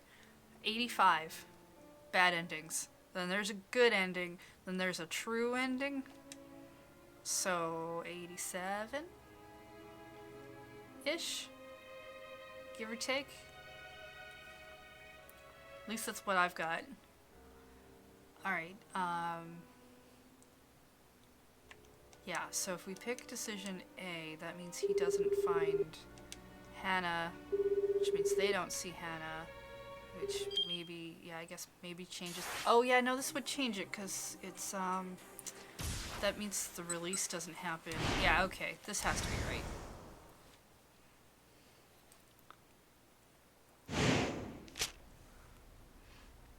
How much of this can I skip? To here, cool. Sagawa shoved Chiaki up against the desk. I'll cut it out, that hurts. As she struggled to resist, Chiaki lurched toward the desk, planting one of her hands atop the TV remote control. One of her fingers happened to land on the volume up button. The sound from the television set soon hit max volume. We've just learned that the explosion earlier claimed the life of one man. While police have stated that there is a likelihood of foul play at work, they are also pursuing leads that this was a potential suicide. They hadn't released a name, but they must have been talking about Toyama. Feeling the impact of his mentor's death all over again, Minarakawa slumped back in his chair, his body languid and lifeless. Still, there was one thing he could do for the friend he'd lost. Draw up a new contract. I'll sign it. Mr. Mino! Don't argue with me. I've made up my mind. Chiaki fell silent. No reneging on our deal now, Ozu said with a nasty sneer. I do hope you don't get any funny ideas about running out on us. But Minorikawa didn't need the warning. He had no such plans. Sagawa slapped a new contract onto the desk. Here, sign it. Minorikawa signed for a second time. Sagawa stepped in to make doubly certain that Chiaki wouldn't eat it. Couldn't eat it. I do hope you're able to earn enough to pay us back in short order, Mr. Minorikawa. With a satisfied grin, Ozu smacked him on the shoulder.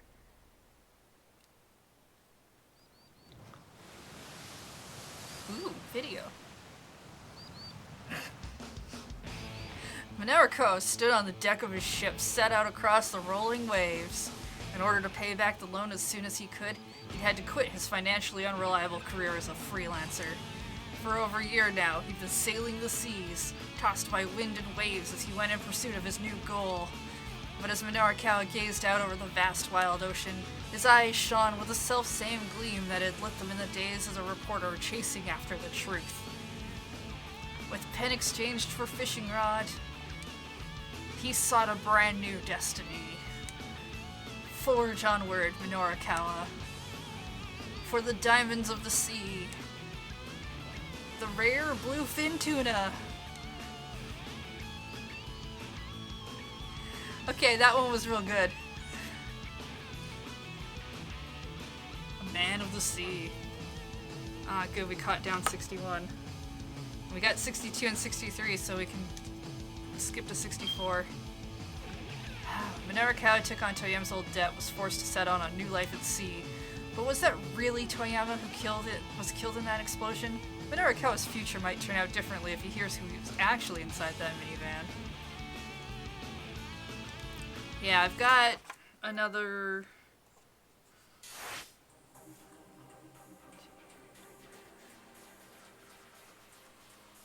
10? I think another 10 of these to do? I need to go reverse that one.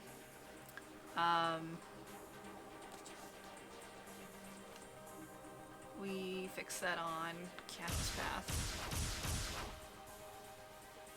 Right, Kano's the blue one.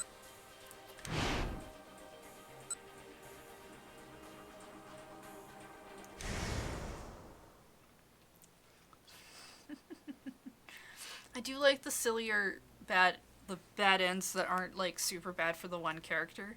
Like they're bad for everyone else because they don't get out of the thing. But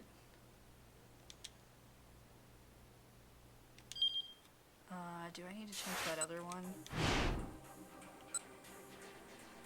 No, I think that's fine. Right? Yeah, everything seems okay. Alright. Ending 64. The only bad end in the 5 o'clock block. And I managed to miss it. So... Minorikawa. This poor reporter man. 510. We need to make choice B. Ah, where should we meet? Not the place we said. But where? Right, we went to the cafe. Originally. Now we're going to go to the noodle house. Calling the noodle house from the menu he'd seen earlier, he opted for that. Dogen Hut, huh? Toyama rumbled the words under his breath. What's the matter? Is there some problem with that? Ah, no, alright, I'll meet you there. It's over in Dogenzaka. The address is on the menu. He hung up and Minorikawa quickly gathered his belongings.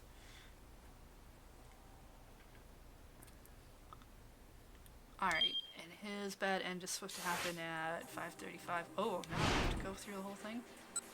Alright.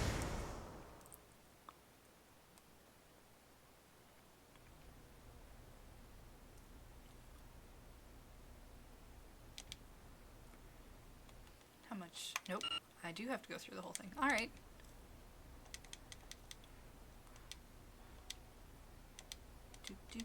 Going to the noodle house.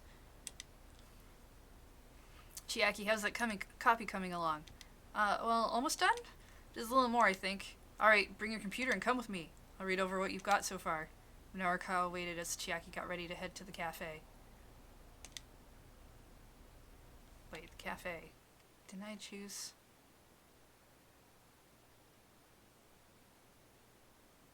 I chose noodles. As the two were heading out of the office, however, someone else opened the door. It was... Right. Clockman. You've got 14 minutes and 57 seconds left to send to press. 56, 55. I'm that dude. A slender man with a gaudy necktie entered the room and sat down on the nearest desk, staring fixedly at his pocket watch. Minorikawa narrowed his eyes dubiously. Who the hell are you? Always make sure to show up 15 minutes ahead of the appointed time. That's just common decency. The man gave no indication that he heard Minorikawa's question. Oh, it looks like I took it totally...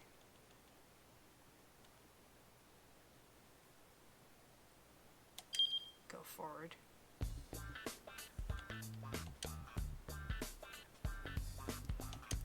We'll give you the copy on a CD that we burn off a computer. You're coming with us. Alright. Copy everything to your computer. And they did. It was super fast, because it's the future of 2008. Grumpy McPocket Watch. Yeah. Soba restaurant, Dogen Hut, was roughly halfway up Dogenzaka. Dogen Hut! A long-standing noodle shop on Dogenzaka. 2 years ago, the owner passed away from illness. Now, the restaurant is run by his widow, Maki Yonenda. She's awesome. And her two part-timers, Masa from Midoriyama Academy and Mohinder, an Indian exchange student. Despite the sign building the establishment as a soba restaurant, duck meat soba and chilled curry soba are the only two actual soba offerings. The rest of the menu, for some reason, is all udon dishes. And in fact, both kinds of soba are terrible, though maybe the chilled curry soba would be okay if someone else were making it. Yeah, the Italian gnomes. Food sprites. They were great. Inside they encountered the proprietress. Near the door, she held a massive cleaver for cutting soba noodles clutched in one hand. Toyama wasn't there. Excuse me, Minorikawa said. Has a middle-aged man come by your shop? Name's Toyama? The proprietress let out a weary sigh. That guy, huh? You folks know him? Yes, that's right. Then I'm sorry. I didn't want to have to do this. It was all his fault, though. You reap what you sow. Minorikawa didn't know what she was going on about, but suddenly he had a very bad feeling. So then, Toyama was here? He asked cautiously. Yes, he came by. Well, where is he now? Please tell me. No. I have no obligation to tell anything to friends of Toyama's. Evidently there was some bad blood between Toyama and this woman. Uh-huh. Oh, the real victim here is me. Her voice rose abruptly to a roar. Now listen up good to this old woman's story. I don't have time for this, Minorikawa thought. He needed to find Toyama as soon as possible, but instead it looked like he'd be stuck hearing out this angry woman first. Alright, we're listening. Is this gonna be about food sprites? Tell us your story. It's a long one. The woman's mouth twisted up and she licked her lips, leaning in to tell her tale. Long, long ago, when I was still in my 20s, I would often make deliveries to Heaven Publishing. They were some of my best customers. Back then, we were so busy, my employees practically worked themselves to death. You see, Dogen Hut had the finest soba in Japan, and our spokesmodel was considered one of the most beautiful girls in the world. Back when this woman was in her 20s, Heaven Publishing hadn't even existed yet, but Minorikawa figured he'd better not correct her. That would probably just piss her off and make her stop entirely. He kept his mouth shut and listened to her silly tale. But anyway, that's all in the past now. As time went on, we had a lot of delivery customers asking us to put their bills on their tab. So much so that it became a problem, and we changed our policy to disallow that sort of thing.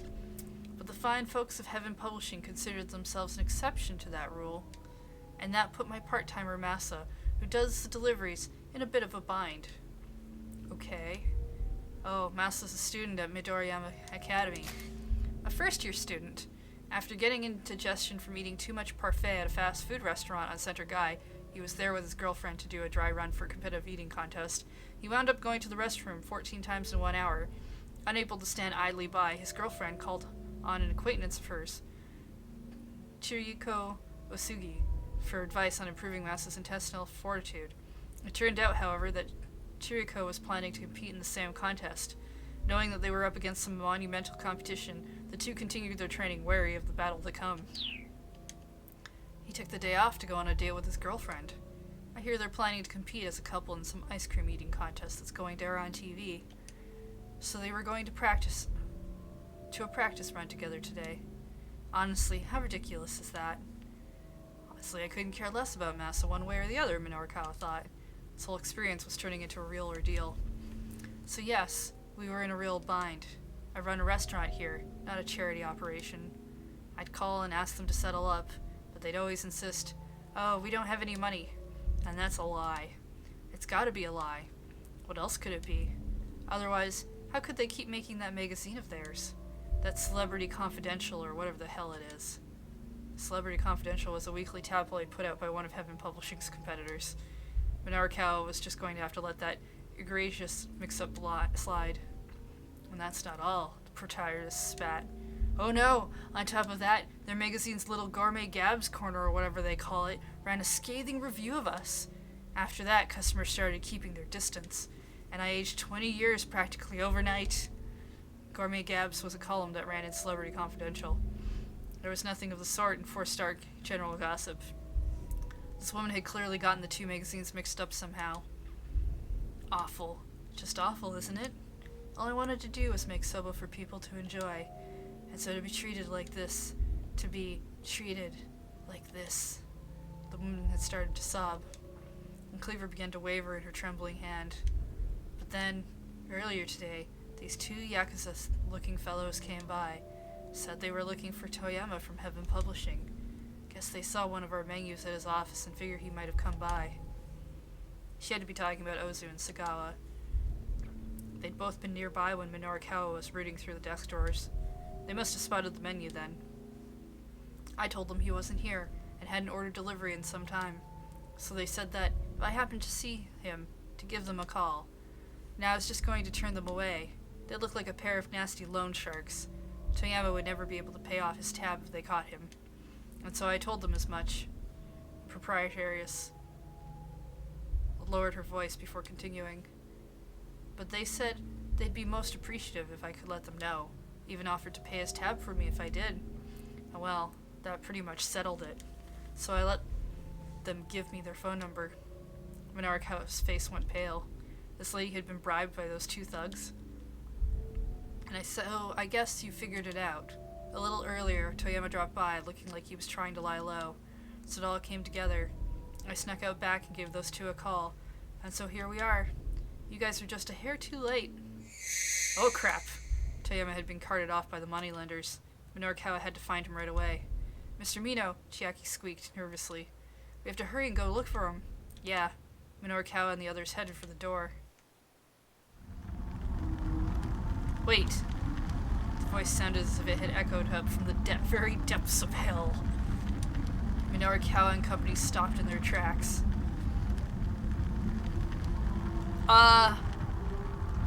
You think I can just let you go?" The old woman began to stalk towards them. "Those guys, they left without showing their appreciation or paying off that tab. They lied to me. And so just who's going to show me the appreciation I'm owed? Who's going to pay that tab? You're all in this together, trying to play me for a fool. But hell hath no fury like a woman scorned."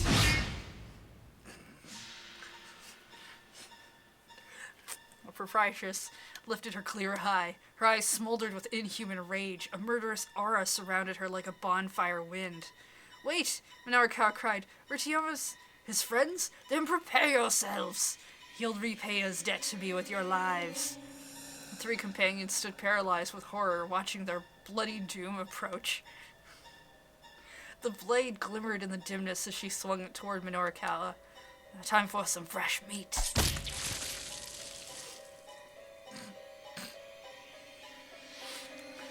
So silly. Norikawa, Chiaki, and Katayami screamed, their cries echoing clear across Dogonzaka.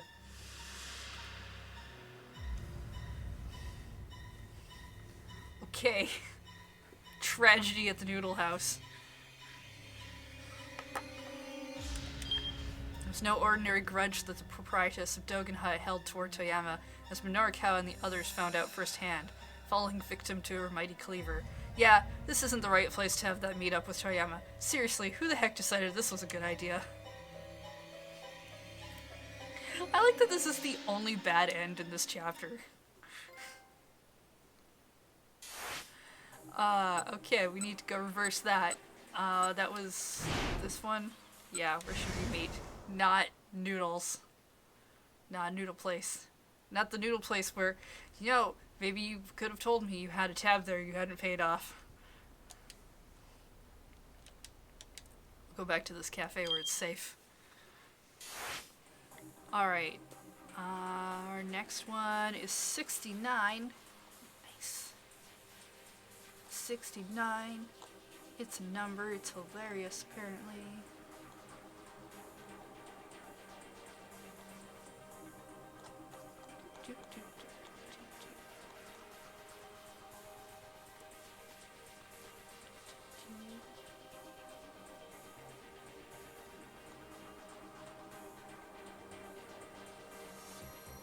Where are you? Here we are. 69. Kano. Boy in blue. 705.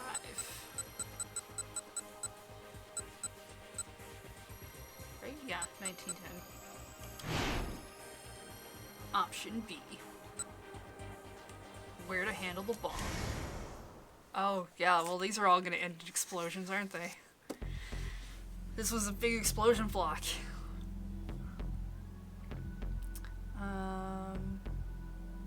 Ending occurs on Kano's path in... Okay, so we just keep on this one. It must be on Hitomi.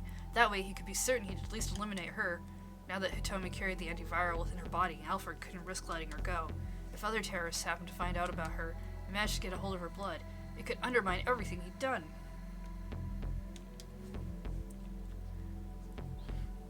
Whether he succeeded or failed at getting the antiviral from her, killing Hitomi must have been part of the plan. Pardon me, miss, Kano said. I just need to search here real quick. Hitomi hesitated, then gave a firm nod. Actually, keep an eye on this guy, Kano called out, gesturing at Palmer. If he tries anything funny, feel free to punch his lights out. Okay, sure thing. Kano carefully scanned Hitomi from top to bottom. A cursory look was enough to tell him that there wasn't anywhere on her person a bomb could feasibly be hidden.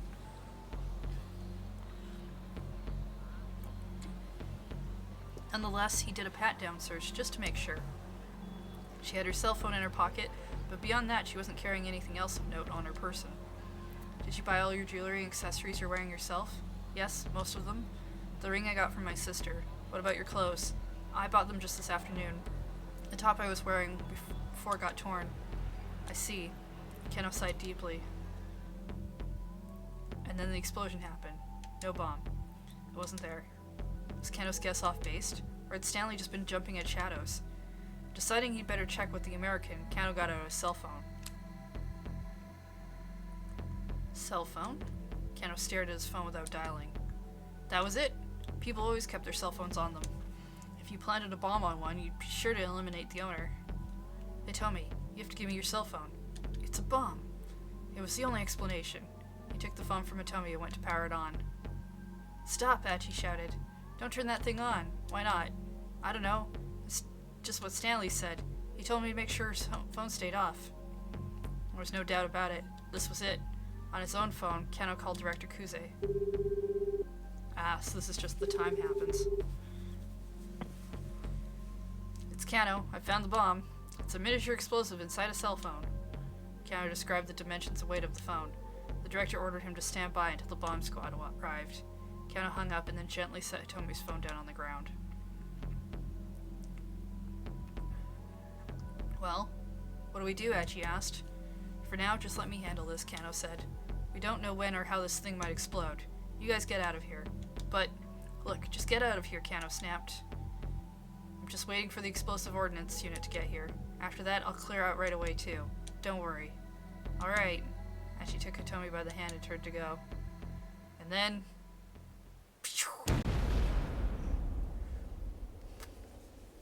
Yep, we're in the bomb explosion block. An instant later, Kano's senses were knocked out of him by a thunderous explosion. The blast was far too big to have come from something the size of a cell phone. Bad end. 69. The bomb explodes. The rest of these are all just going to be bombs exploding. Okay. So, I want to fix that, because our next one is until like 73.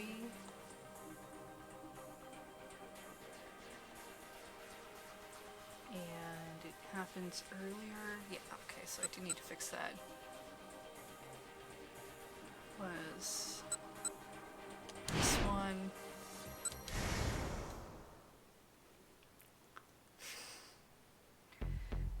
I like all the nices in the chat.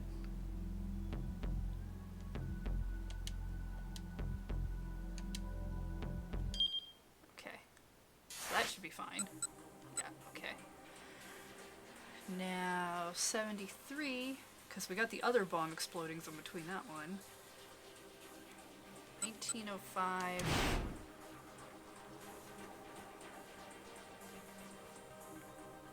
First choice, option A.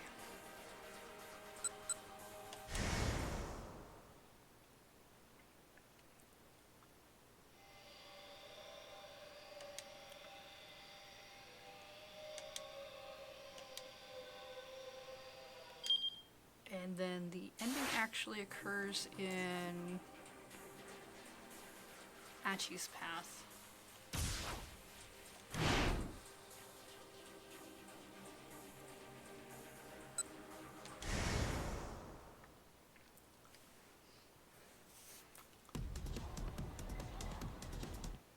How much can I... Right. Desperate shout had come from Hitomi. She spotted a vial sailing in a high arc away from all the SOS members. Damn it! As she launched into motion, ignoring the searing pain in his leg, but the falling vial was so far away. They were done for. He was sure of it. A pair of hands shot out and safely grabbed the falling vial.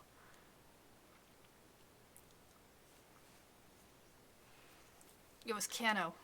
The tension drained from Achi's body. We did it. We didn't break a single one, but we're about to be exploded.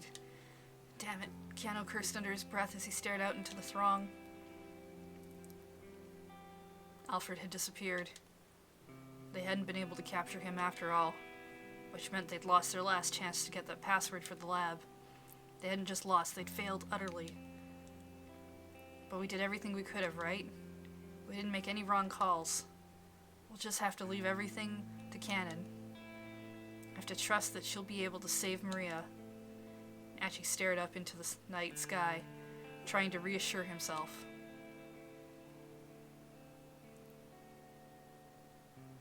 Oh, what? No explosion?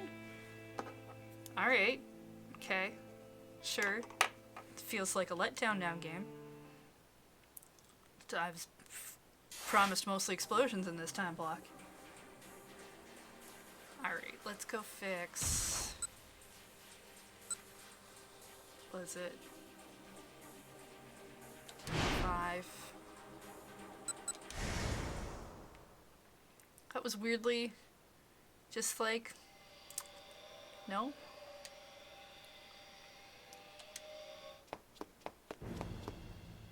Okay. Our next one, yeah. There's a different place we have to go. 1855.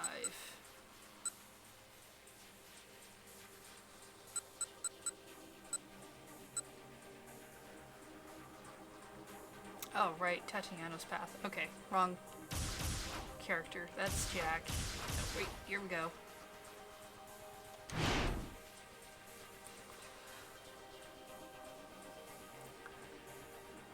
Choose option A. Ending occurs at Hachi's path. This is probably an explosion.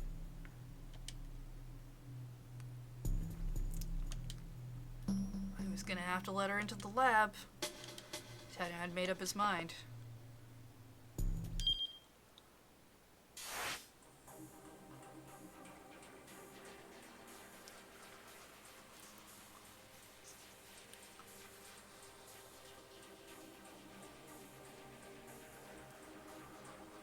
Actually, we don't know what happens when we do that. Let's just follow that through and see where that goes.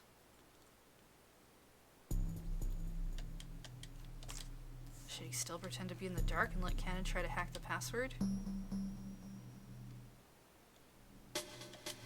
He's gonna have to let her into the lab. Tatiano had made up his mind. Something the matter? Osawa asked warily. No, it's nothing. Then if you would be so kind. Osawa led the way. Cannon and Tatiano followed him toward the storage facility. I mean, the bad end is in a different thing, but why not?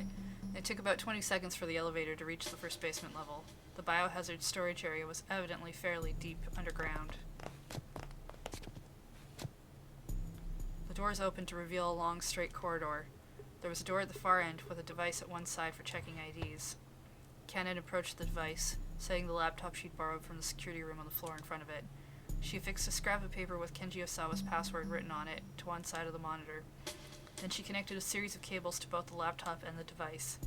Tatiano kept his hand on his holster as he watched her work. Cannon began to slowly tap away at the keyboard.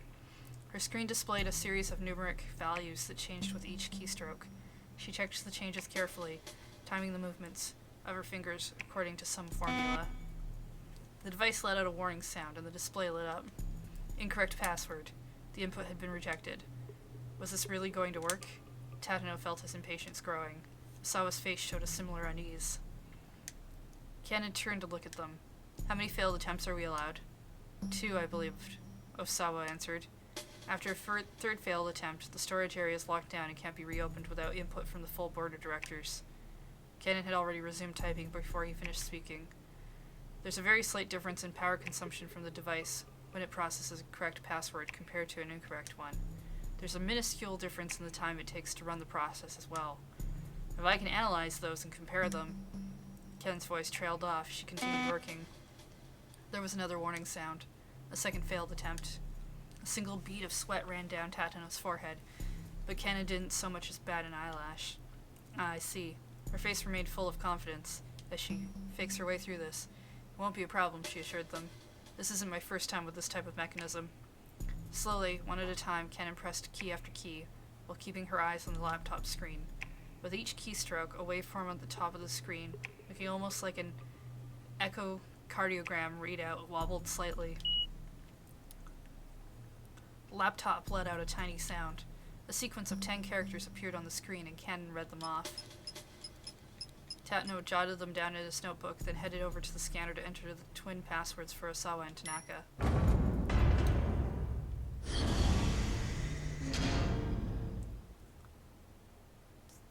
The door opened. Cannon let out a sigh of relief. Osawa gathered up Maria and headed into the storage area. Get out. As soon as Osawa and his daughter were out of view, Tatano drew his pistol. Cannon arched an eyebrow. What do you think you're doing? Just get out of here. Tatano pointed the barrel of his gun at Cannon's face. Silently, she did as she was told, turning and walking toward the elevator. He followed a few paces behind. She gave no hint of resistance. Now Tatano needed to let Stanley know that they'd successfully opened the laboratory door. He pulled out his cell phone as he followed her into the elevator. As soon as he did, Cannon pressed herself flush against the wall. Well, Tatano gets an explosion. The sudden explosion from within the corridor sent Tatano careening off balance as he slammed into the elevator wall. Then, as he lay in a daze, the elevator doors drew slowly closed, and the cab began to rise upward. Tatano could tell that the impact had broken several of his ribs. Blood rose up from his throat and filled the inside of his mouth. He felt his grip on consciousness fading, but he managed to flip open his cell phone. Stanley, please, pick up. He jabbed his thumb hard on the call button. Stanley here. What's going on? Has something happened? Hey, answer me. But it was too late for Tatano even to hear Stanley's voice.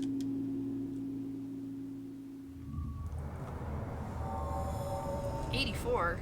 Well, I mean, that was one we were missing. So that worked out.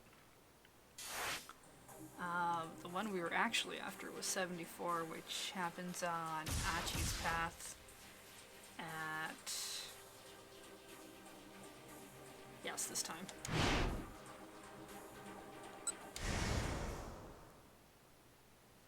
How did he get cell service in an elevator? Especially a deeply underground one, huh?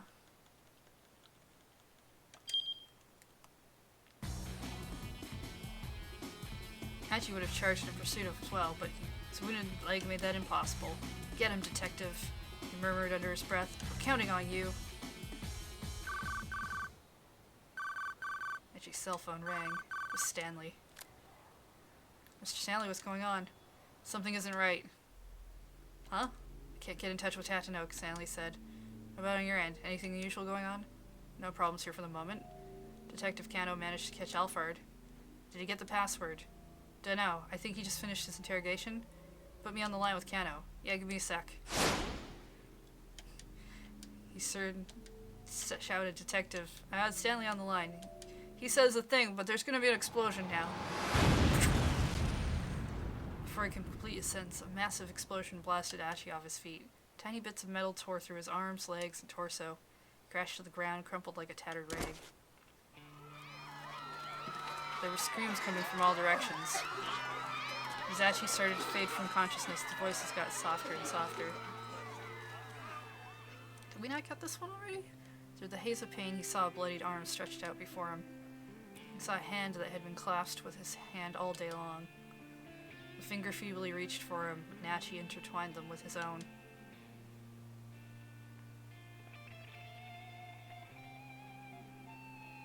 Oh. No? This should still be here. He took the very last of his strength. Then both hands subsided into stillness.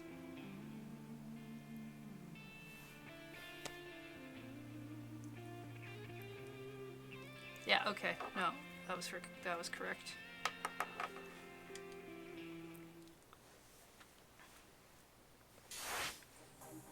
Okay, so to fix that, I need that to not happen.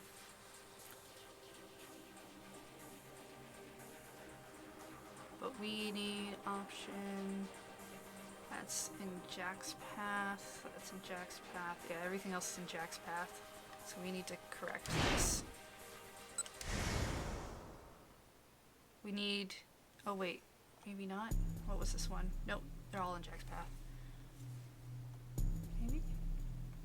Oh no, there's one in Minarakawa's path as well.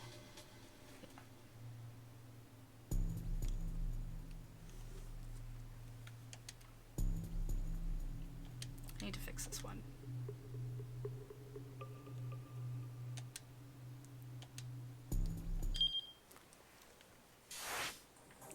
Alright.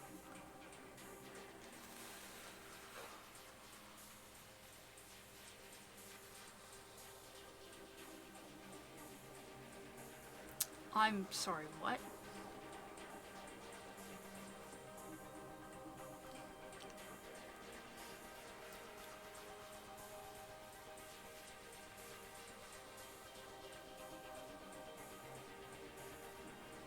Okay. Alright. This is weird, but sure. Okay, I need Minarakawa. I need to be 1805.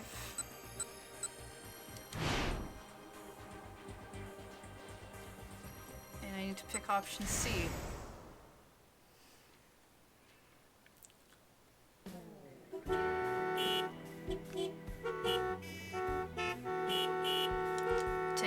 labyrinth in Harajuku. A complex series of passageways designed to be difficult or confusing to navigate. A maze! It will indeed be quite easy to get lost or disoriented in that place where Minorikawa is going, and where you're going too, but any maze can be solved with enough effort. All you need is perseverance and wit, though taking frequent notes wouldn't hurt either. Best of luck. Just give me... Labyrinth in Harajuku, you said. Kimizuka quirked an eyebrow. Is something the matter? I just have to... Right, okay. No, nothing at all. Hurry up and get in. As soon as Minorikawa and the others had climbed into the cab, Kimizuki tore off through Shibuya's networks of narrow side streets. The passengers in the back seat jostled roughly back and forth at the sound of screeching tires. This is altogether far too excessive, Katayama murmured, wincing as his head bounced repeatedly against the window. To think we allow such inconsiderate driving here in this country. Chiaki, meanwhile, had opened her laptop and was somehow working furiously to finish her copy. The sound of her fingers clicking across the keys echoed within the vehicle. How's it going, Chiaki? Minorikawa asked. Just a little more. Her eyes were glued to her monitor, her face all seriousness. Kimizuka glanced over at Minorikawa. If I may ask, sir, what business do you have at this labyrinth? Just a little interview. And your local gang called SOS uses the place as their big hideout. You're interviewing SOS? Sir, I feel like it might be best not to get too involved with that lot. Or something off about the driver's warning that seemed a little off. Do your taxi driver connections tell you what SOS is up to? Minorikawa asked. Originally, they were something of a vigilante corps, in the name of keeping the neighborhood clean and safe. But lately I hear nothing but bad things about them. Those loan sharks had said something very similar. Minorikawa reminded himself that he'd better be on his guard. Katayama chimed in. And just how do you plan to go about interviewing a gang like this? It's nothing for you to worry about. I have a plan. Oh, and just what exactly is this plan? It's a secret. Katayama gave him a derisive grin. Clearly he wasn't impressed. Minorikawa turned to look at Chiaki. She appeared too engrossed in her copy to even hear the conversation. I realize this is for work, Kimizuka said worriedly, but do you really need to take such risks? Yes, I do. Minorikawa thought back to that look on Toyama's face, the look when he'd finally regained his confidence. He couldn't let Heaven Publishing go under. Toyama provided the canvas on which Minorikawa shared his art with the world. Thinking about it now, Minorikawa realized he'd always been chasing Toyama's shadow, though it was galling to admit that man had been the ideal Minorikawa strove to live up to. That was why he'd hated seeing Toyama reduced to such a pathetic state. He wanted Toyama to remain indomitable, to keep busting down any and all obstacles in his own peculiar way. Still, Minorikawa wasn't about to voice these feelings aloud. He felt more than a little embarrassed to be taking it all so personally. When you take on a job, you give it 100% every time. That's what makes you a professional, he said. Wouldn't you agree? I do indeed, Katayama chimed in. But you'll have to demonstrate that 100% in the limited time you have left, which by the way is 51 minutes and 30 seconds, and I will not budge in the slightest on that submission deadline. Please do keep that in mind. The man took another look at his watch. I've got half a mind to break that thing, Minorikawa told him. Breaking my watch will not stop time. Minorikawa shot him a furious glare, but Katayama's composure was unwavering. The guy was inflappable, and the only way Minorikawa was going to be able to put him in his place was to meet his damn deadline. Easier said than done, though. He'd wanted to use 30 of the 51 minutes he still had to write his article. That only left him 20 or so to get the material. Kimizuka suddenly slammed on the brakes, and the cab skidded to a halt. Minorikawa stared through the windshield in shock, and saw a smallish, boxy minivan weaving erratically along the road. Yes. We steer out of the way of the oncoming vehicle. That's the one with the defective dry ice machine in it.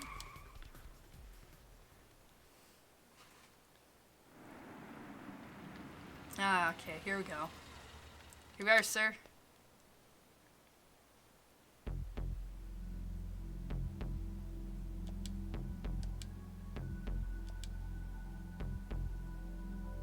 I thought we were going to the labyrinth. this? This doesn't look like a labyrinth.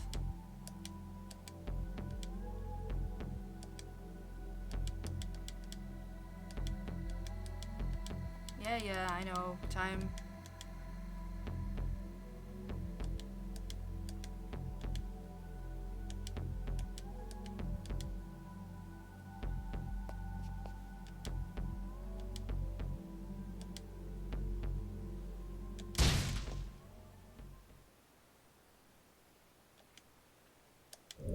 Ah, here we go. Okay, it's fine. I was confused. What the heck? What is this place? Norcal had come to a pitch-black void. A cold wind blew from deep within the darkness, carrying with it the sound of a bestial roar. It almost looks like a dungeon of some sort, Norcal said. Well, I anticipated this much. He pulled a fountain pen from his pocket. It's no good bringing your gear with you if you don't actually equip it, he said. The pen clutched firmly in his right hand, he strode boldly into the darkness.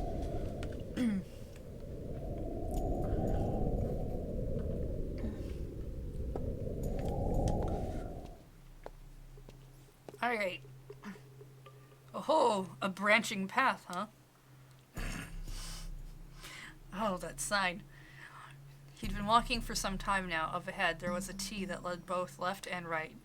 And that sign looks pretty important. Norcal appeared closely at the 4 lines written here. The honest one tells no lies. A liar never tells the truth. 1 is honest, 2 are liars.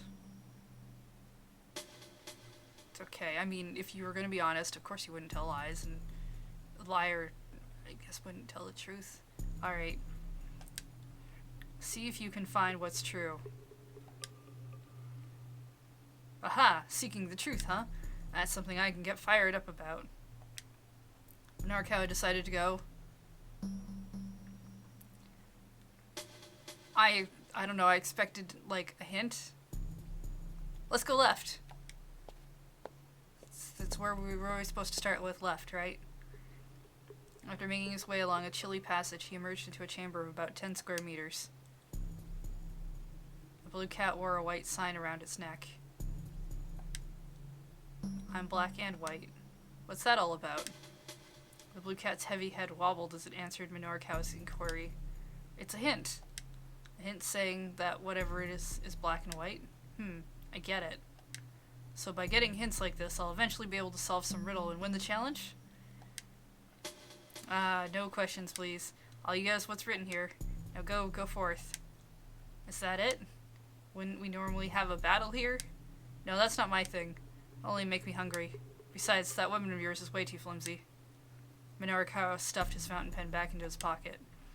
A pen is best used as a pen, the blue cat said. But more importantly, the cat lowered its voice. There's a liar in here. A liar? Yes. Of course I would never tell a lie. But everything the red cat says is untrue.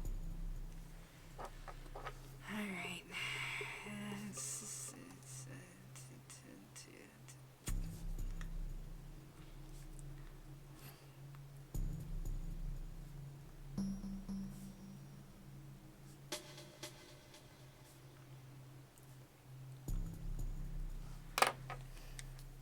The red cat is a liar? Yeah. Bold-faced liar. Boldest face of all. Boldest face, huh? Keep careful notes with that pen of yours and carry on. Bye. And with that, the blue cat scampered off down the passageway. Norcal followed in the same direction. Came to a dead end. There was a large hole in the floor. A ladder extended down through the darkness. There appeared to be no other way to continue. Norcal headed down. Oh god, it has a sound effect for it. From the bottom of the long ladder, another passageway stretched out. Norcal squinted, but it was too dark to see how far the tunnel might go on. He could still turn back, but it wasn't the Norcal way to bail out after coming so far.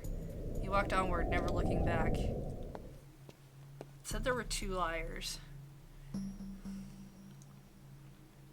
After a while, he reached another T. A choice of left and right again. We're just gonna keep going left. Meow. So, green cat.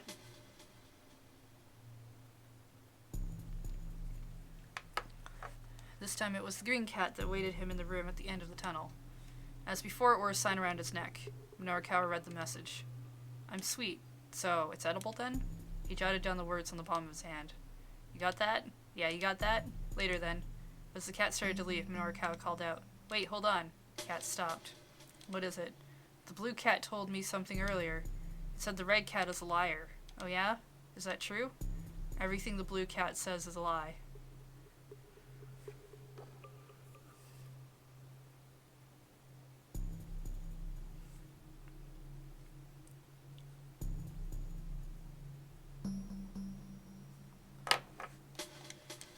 You mustn't believe it. The only one who speaks the truth is me, the green cat.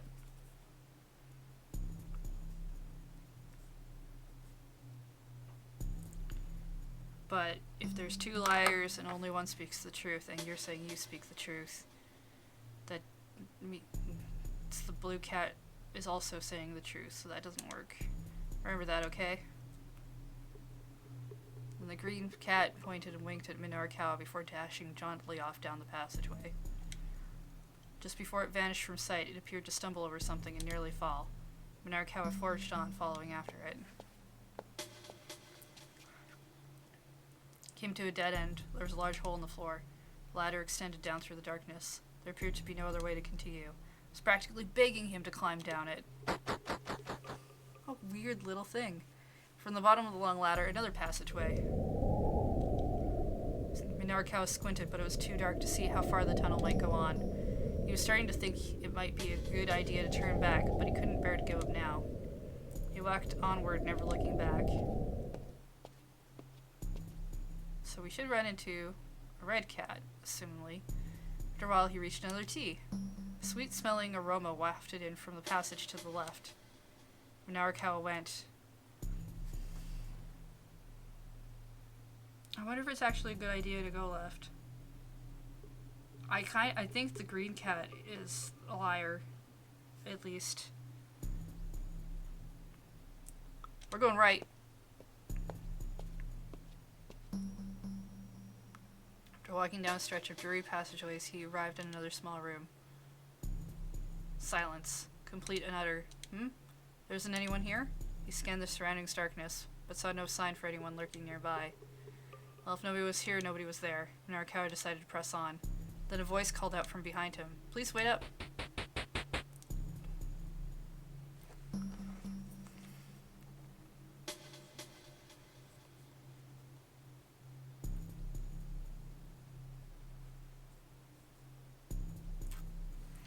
Oh, sorry about that. Didn't mean to keep you waiting. The red cat came rushing in. My apologies. I'm not such a great runner. The cat smiled and jiggled its chubby tummy. So yeah, I'm the honest red cat.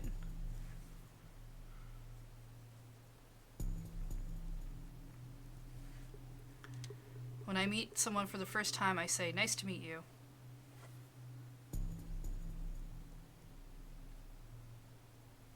But you didn't? If I've already met them, I say hello.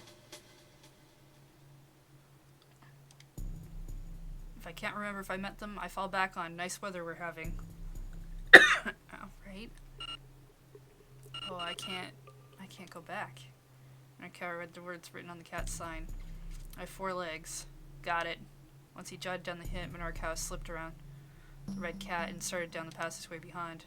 Oh, are you leaving already? The red cat called after him. Yeah, already seen the hint. Won't you take it a little bit easier? How come? Is there some sort of problem? No, it's not that. Well, if there's no problem, Minorikawa headed onward. The red cat hurriedly caught up and made its way past him, holding its big head in its belly as it ran into the darkness. Okay. Minorikawa came to a dead end. There was a large hole in the floor. Naturally, there was a ladder. Minorikawa headed down as a matter of course. The bottom of the absurdly long ladder was, as expected, another long, narrow passageway. No longer harboring any thought of turning back, Minorikawa pressed onward.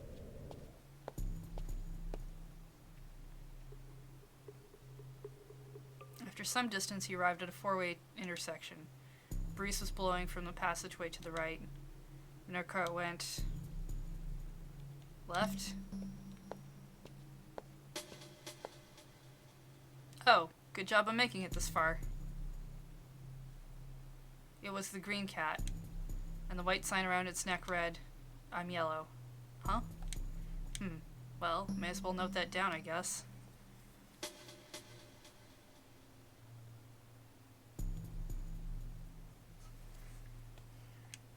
Minarko grumbled quietly as he did so. When he looked up, the green cat was giving him a pouty stare. "Hey, what gives?" it asked. "What's with the attitude? Huh? You don't think I'm being helpful?" "No, not especially." "Not especially? Seriously? Ugh, you don't think I'm some no-good liar, do you?" "Aren't you a liar, though?" "My, how disrespectful. After all I've done to give you good info." "Well, that's it. I quit. Green cat out." "What do you mean, good info?" "Nope, too late, man. I ain't telling you nothing. You get jack squat now." "Wow, you're pretty pissed off, huh?" "Harumph. Go ahead and let that lying blue cat deceive you for all I care."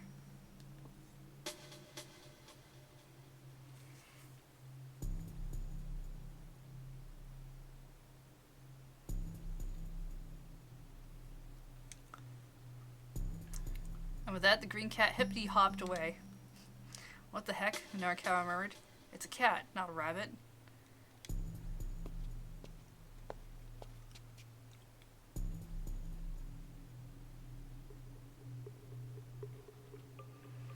Continuing on his way, he soon came to another hole in the floor. Sick of having to deal with ladders, Minarko just jumped straight down.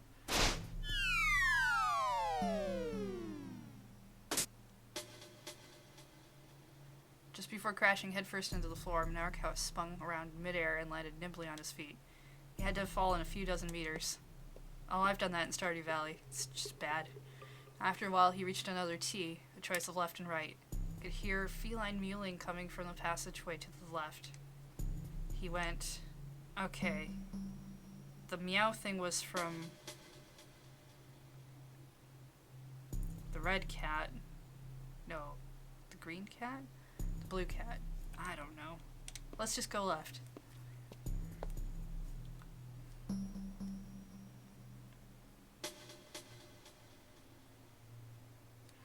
In the next room, the red cat stood slumped and wheezing. What?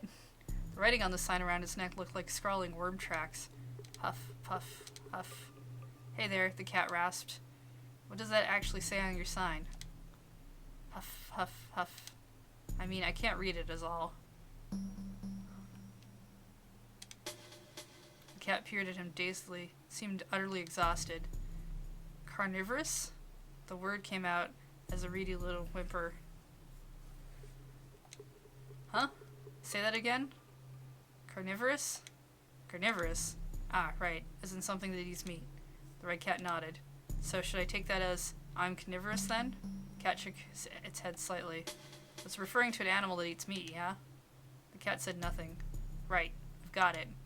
You don't need to say anything else.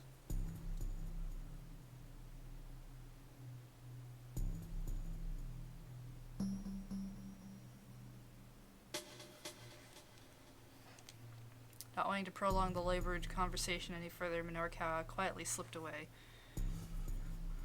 Carnivorous.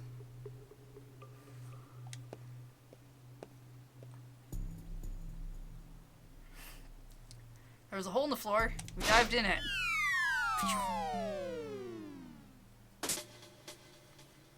After falling for a better part of a minute, he landed on the floor below and set off briskly down the corridor that stretched before him. Okay. Man, job interviews have gotten odd. Hey, look, it's like you finally made it. I'm sorry. I don't remember there being an orange cat. Brown cat. Hey, looks like it was a brown cat who greeted him at the next room. Congratulations. He bowed repeatedly in satisfaction. Oh, I made it through already. That was easier than I expected. The cat let out an amused snort. Its long whiskers bobbed about gracefully. Now then, based on the hints you've gathered, you need to answer my final questions, it said. Oh, good. Are you ready? Sure. Once you've given me an answer, you can't change it. Alright? There's only one correct answer. Only one. Are you ready? Given the hints from the honest cat, what is the answer to the question, who am I? I mean... I only... Oh, okay. Oh no. I can't... Whoops. I didn't realize that once you pushed down, you couldn't go back up. Well, banana. Also, who's the honest one? I'll give you 10 seconds to think about it. I mean, I think it's the blue cat. Which means I totally put in the wrong answer for that.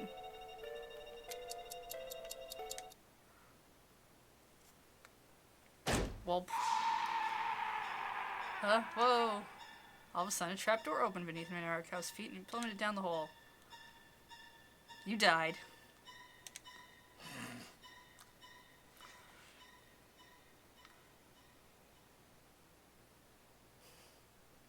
So, I mean, according to the walkthrough, to get the bad end, all I need to do is go to sleep. I kind of want to return to the dungeon entrance and do it again.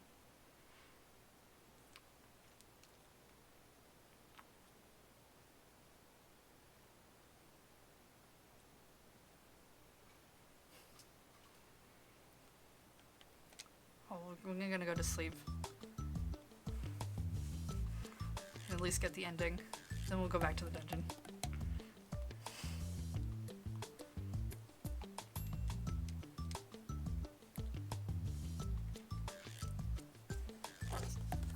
Okay, cool. We got our bad end.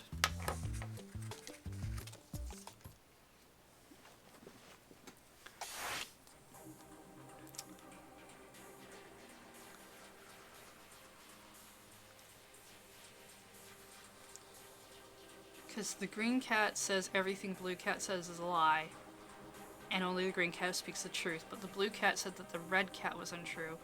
So, I think that was right. I think we just chose the wrong choice because of the whole, like... We're going back into that dungeon.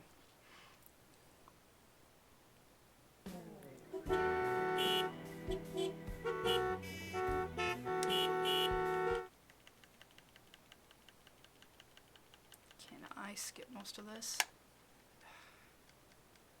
Can't. Hi, Night Villian!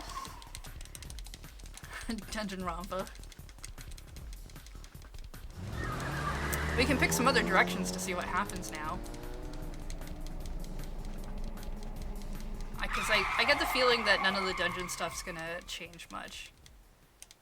I wish it'd been a little bit more intuitive about, like, the fact that when I push down, I don't get to look at the other answers and all of that, if only the cats were Monokumas. Yes, I know, you're a Time Lord. Not a good one. Not a fun one.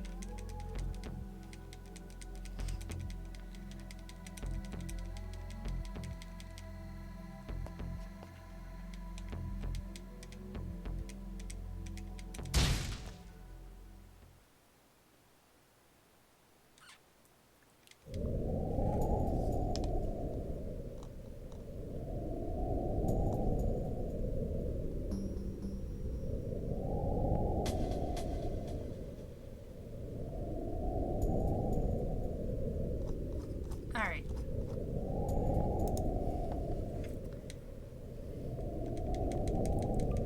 Blah blah blah, there's a corridor, it's a dungeon. We're going down it. Gonna equip our fountain pen. Gives us like +2 to attack, but only because it's pointy.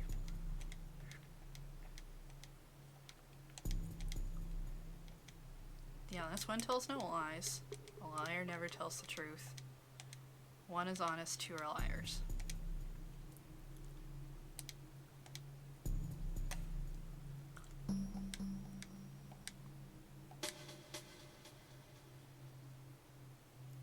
We're going see if anything different happens in the other directions.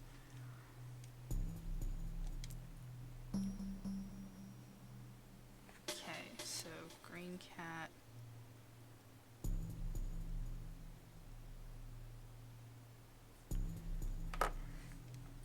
I have whiskers.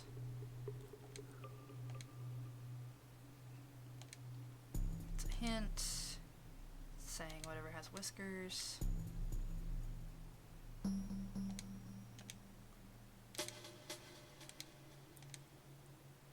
don't need to fight you. No, of course not. Green cat lowered its voice. There's a liar in here. A liar. Yes. The blue cat is a liar.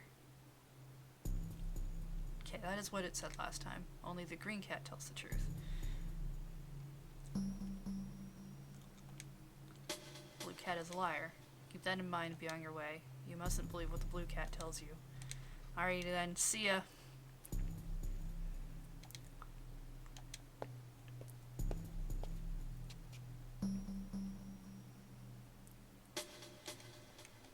We go down through the hole.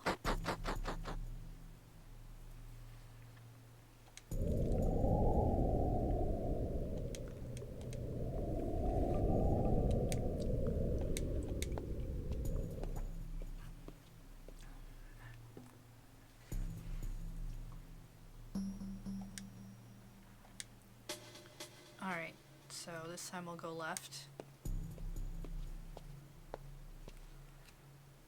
Hey again! The blue cat greeted him unenthusiastically.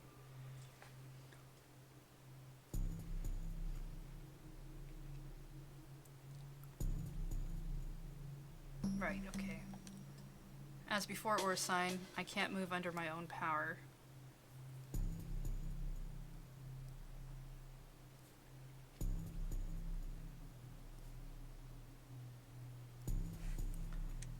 Cal read the message. Yeah, because it's... Oh shoot, I can't remember what Red Cat said at the beginning. Right, Red Cat was the one who's like, I say, nice to meet you if I heard the first time I met you. I honestly think Red and Green are the liars. I do think it's Blue Cat. I wrote can't moat by mistake. He tried to rub off the misspelled word. You got that? Hey, hold up. What is it? Well, kind of messed up the note I just took. Then hurry up and fix it. Sorry about this. Okay, got it? Later then. Hold up. What now? I have to ask. Are you the liar? No, I'm not. The red one is the liar.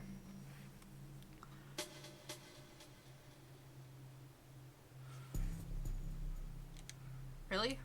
Really, you can rest easy on that. And I really do need to be going. Wiping away the text from the whiteboard around its neck, the blue cat turned and vanished into the darkness. Alright.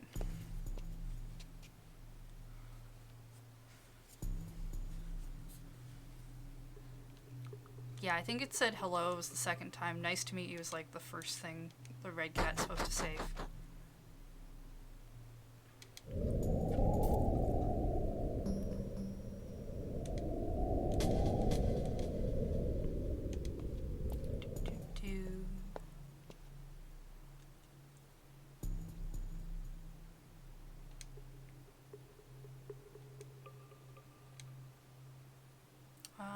Let's try going straight ahead.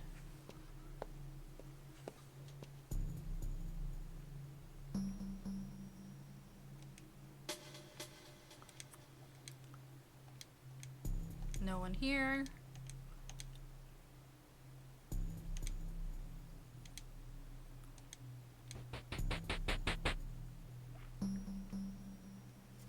Sorry about that, didn't mean to keep you waiting.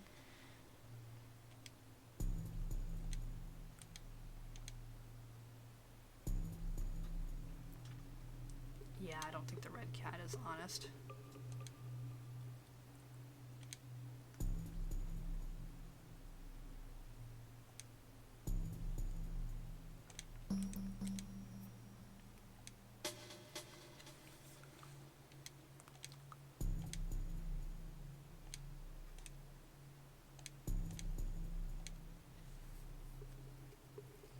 screen is on us this time.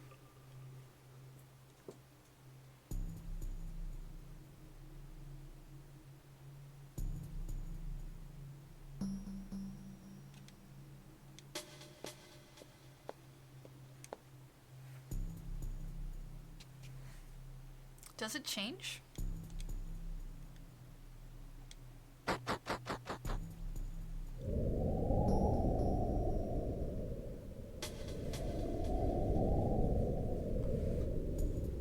I mean, I don't know.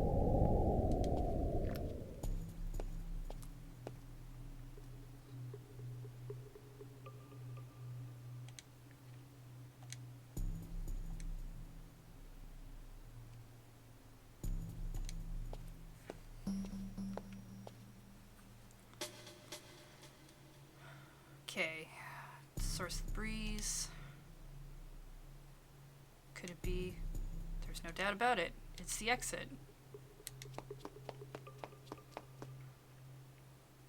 And yet, no matter how much he ran, he couldn't seem to reach his destination. On and on he went, but as far as he could tell, the exit got no closer.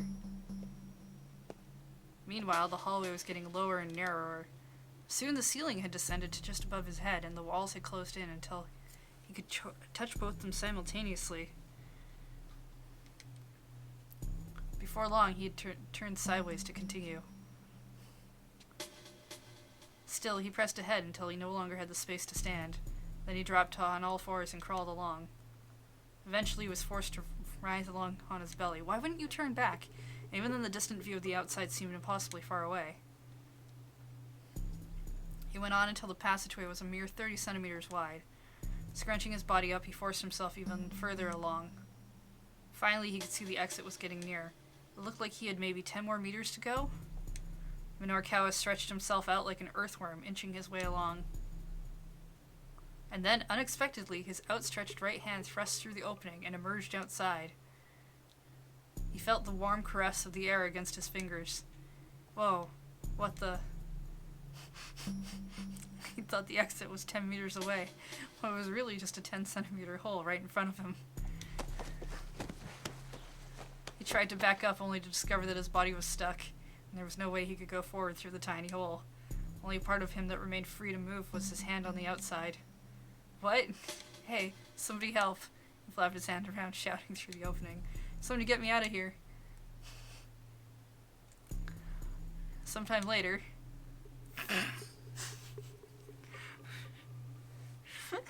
An urban legend spread through Shibuya. A tale of a hand that would appear out of thin air, grab unsuspecting passerby, and spirit them away.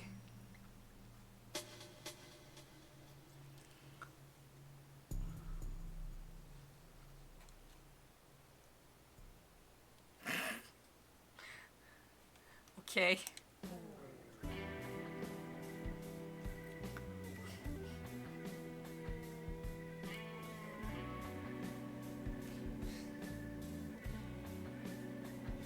Minorikawa spun around to see Kimazuki standing there. Where to, sir? The driver asked. Despite his polite demeanor, his pride was obvious. Mr. Kimazuka, I appreciate the thought, but with this traffic... Oh, okay. Okay, that was... Oh, I see. It just put me in, like... Okay, we're gonna... go turn this back to where it's supposed to be. Because there's like 15 minutes left, and I want to at least finish off the last few of the endings we have to take care of.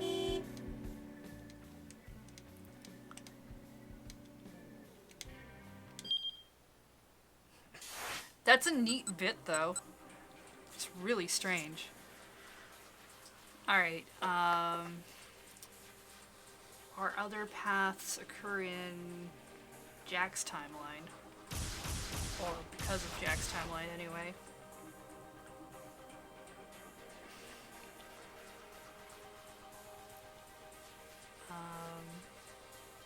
Oh right, we're playing this game. Yeah, we got sidetracked by like a minigame, didn't we?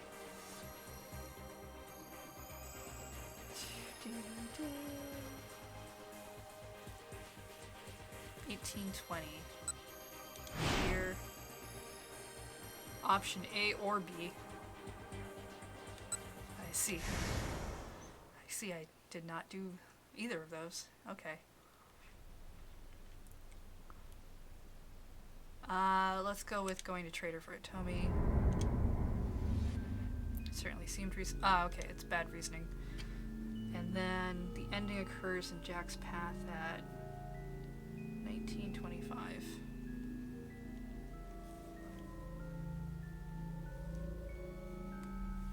I was going to trade. She indeed been injected with it at 8 o'clock that morning. Next, Alfred would have carried out a hostage exchange for Hitomi in order to obtain her blood. Maria would be free to go, but infected with Ua. What purpose would that serve?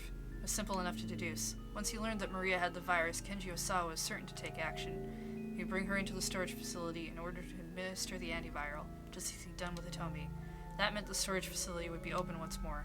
That was what Alfred was really after. A way in, so he could destroy the antiviral samples at the lab. It was the only logical conclusion. Infecting Hitomi 6 days earlier had ensured that she would be carrying the DDS in her body. It also served as a sort of dry run for today. If it turned out that Osawa wasn't able to access the antiviral storage on his own, the entire plan would fall apart. Hitomi had been a test case. In order to make sure, the negotiations at the Scramble were almost certainly a smokescreen. Alfred wanted to lure Stanley, the others, to the Scramble in order to clear the way for an assault on the lab in the meantime. The first order of business was to stop him from getting inside. But how? Should Stanley leave the stakeout at the Scramble for Kano and the others while he headed for the lab himself? He couldn't decide that alone. He headed back to the shop with Daisuke to see where things stood with the others.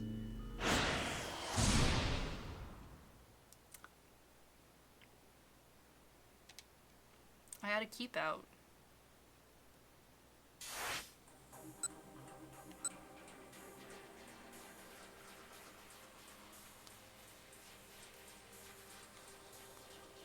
So this bad end is supposed to occur 1820, pick A or B. Ending occurs in Jack's path at 1925. I guess I have to find a jump to him for 1820.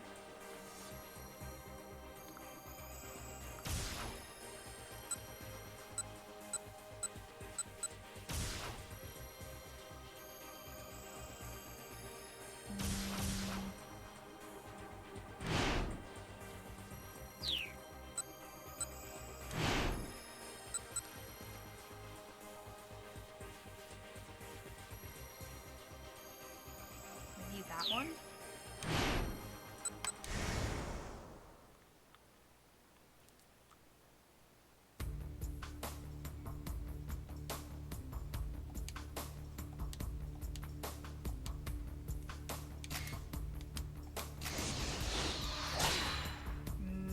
Nope, that's 18.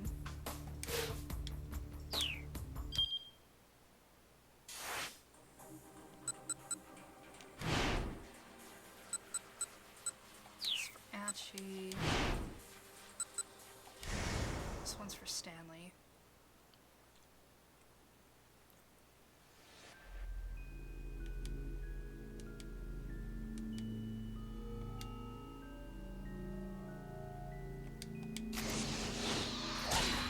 There we go.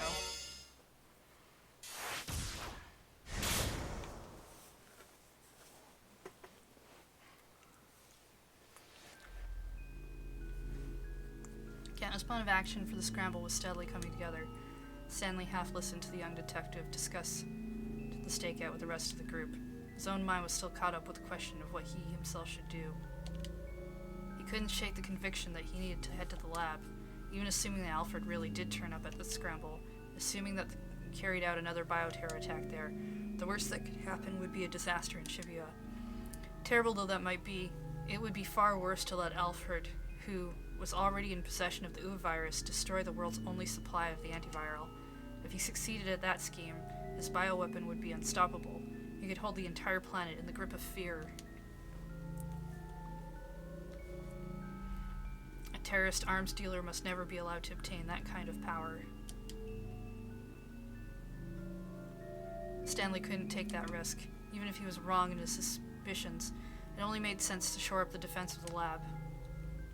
There was only one person he could count on now, Cannon. She was on the way to the lab already. If Stanley could alert her to his conclusions, it would make it that much harder for Alfred to carry out his plan. If nothing else, hopefully she could buy time for Stanley to get there. Stanley approached Kano. You need to go to the scramble without me, he said. What? Kano was visibly shocked. Where's this coming from all of a sudden? Please don't ask me to explain. Something else has come up and I have to see to it. Stanley hated having to do this. He wished he could explain everything. If he made any unusual moves now, though, there was a risk Alfred would pick up on it. There was no telling where the mastermind might be watching. It was better to keep his companions in the dark, just in case. I understand, Kano said. Do what you have to and come back soon. Sorry. Wish I could tell you more. It's all right. Find a way to get by. Kano gave him the thumbs up. The sight brought back memories. Painful ones. Until just a few hours ago, Stanley had instinctively seen Kano as all too naive, and now he finally knew why. It was just like his younger brother, Frank.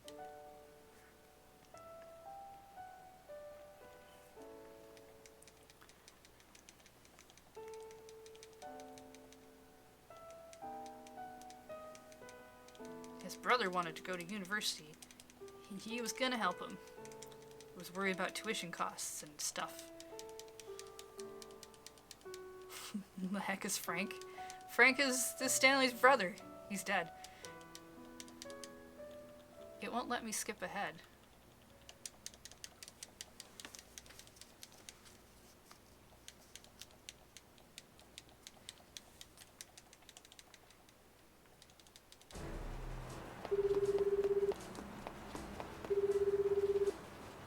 Like, I could push the down button, but it's just like, nope.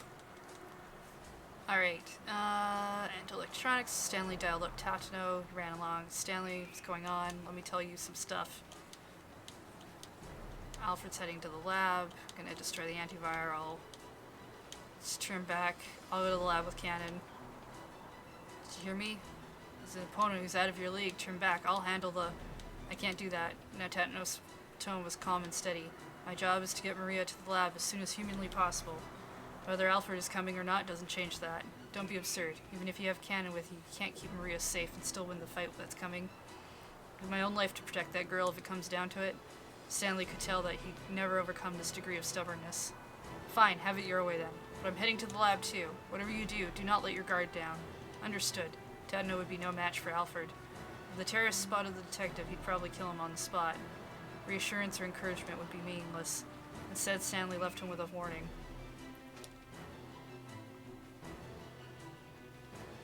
Okay, this shouldn't matter.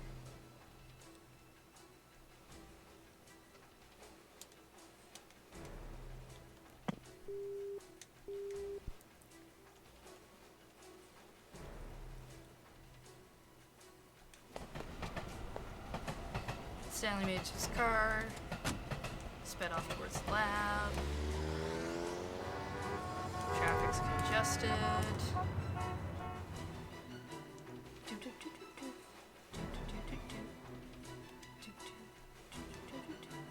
Okay, got to the laboratory.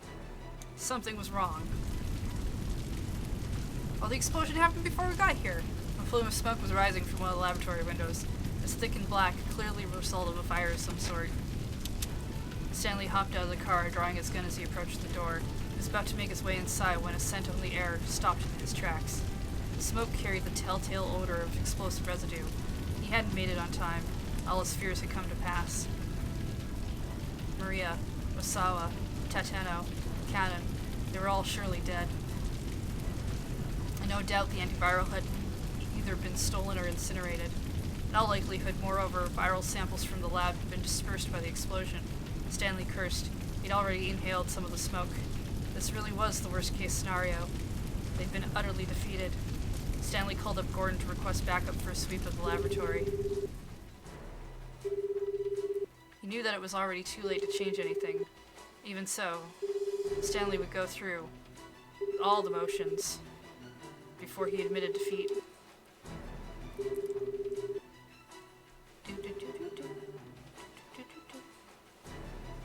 Alright, complete failure.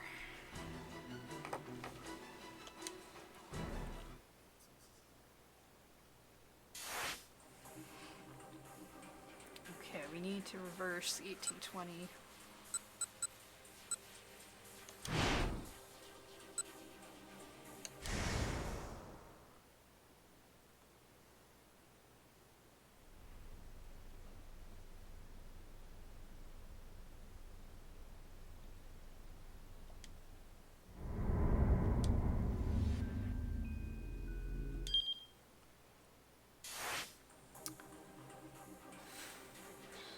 Okay.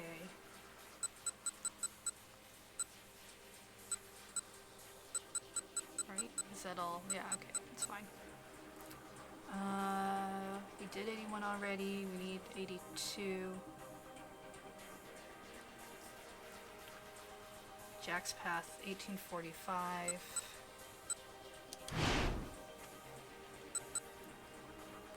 We need option A or C. Ending occurs in Jack's Path at 1925.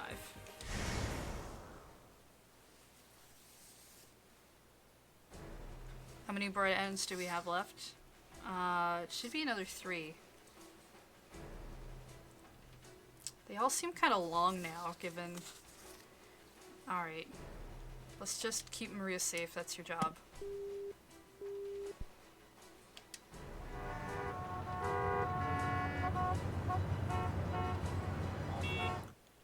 How much of this can I? Because it says ending occurs in Jack's Path, so...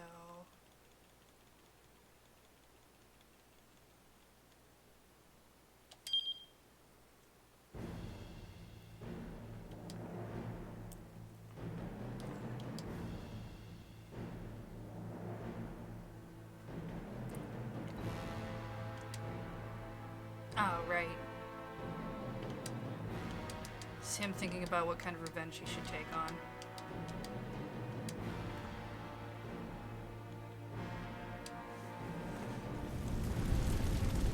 Koshi Pharmaceutical Lab finally came into view. A large billow of black smoke was rising from one of the building's windows. Stanley felt a chill in the pit of his stomach. He hopped out of the car and gasped. Tatano. The detective was sprawled face down on the ground outside the laboratory gate, his gun still in his hand. Blood had pooled around his head. He'd been shot at close range. Death would have been instantaneous. All too late, Stanley felt the full weight of his mistake. Tatano had gone up against an opponent who was out of his league and had got himself killed. Then Stanley had put him up to it. He should never have let Tatano try to handle the situation on his own. He should have done whatever it took to stop the detective. There must have been some way he could have averted his disaster. Saving Maria is your top priority, isn't it? That's right. There had been no hesitation in Tatano's words. Stanley had known how badly the man wanted to save Maria. That's why he deferred to the detective's judgment. Now he was faced with the results of his own naivety. The smoke pouring from the building showed no signs of diminishing. In all likelihood, the lab had been destroyed with a bomb. Alfred's plan had run its course before Stanley even got there. He couldn't forgive himself for having been so thoroughly outwitted. Nor would he ever forgive Alfred for what the terrorist had done. Anger erupted inside him, raging like hellfire, driving him on to action. Death would be too kind a fate for Alfred. Now, more than ever before, the thirst for vengeance consumed him. But even as he began to stalk toward the laboratory, a bullet caught Stanley in the abdomen. For a moment, he couldn't process what had happened. There was an intense searing pain that spread through his gut. Warm liquid began to soak through his shirt. Then a figure emerged from within the smoke. I've been waiting for you to show up, Jack. Another bullet tore through Stanley's body. Time seemed to slow for him. He watched the spray of blood scattering like a crimson mist. Alfred, Stanley hissed the word through clenched teeth. Out of pure stubborn spite, he managed to stay on his feet. Tottering toward his foe, he raised his gun.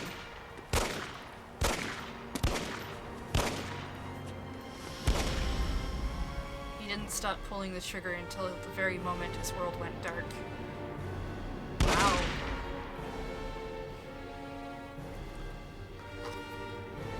Okay, Okay, that takes care of 82.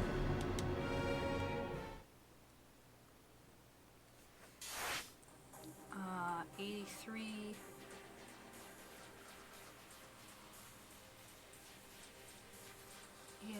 Is an option that happens earlier. Okay, so we'll reverse the...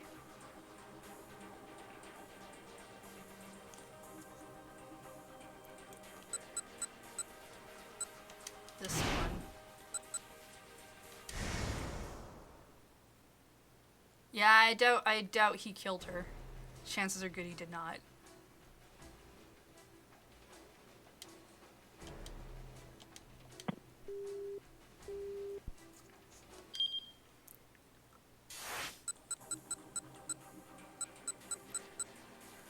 Okay, 1820.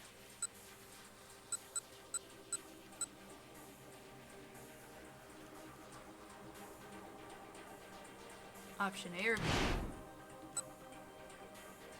Okay, we'll put it on B. And then the ending's supposed to occur in Tatano's path. I guess I could have done this earlier.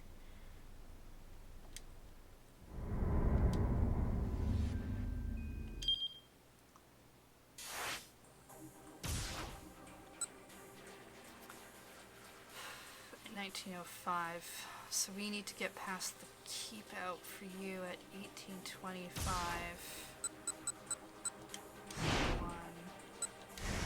This one?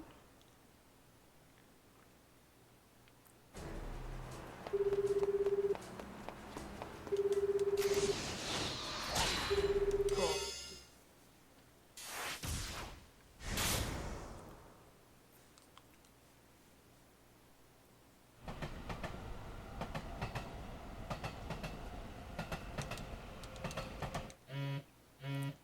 Okay, so phone call.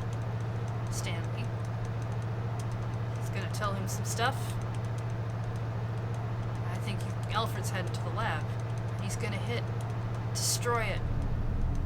What? That's even worse. Great, turn back right away. I'll help you.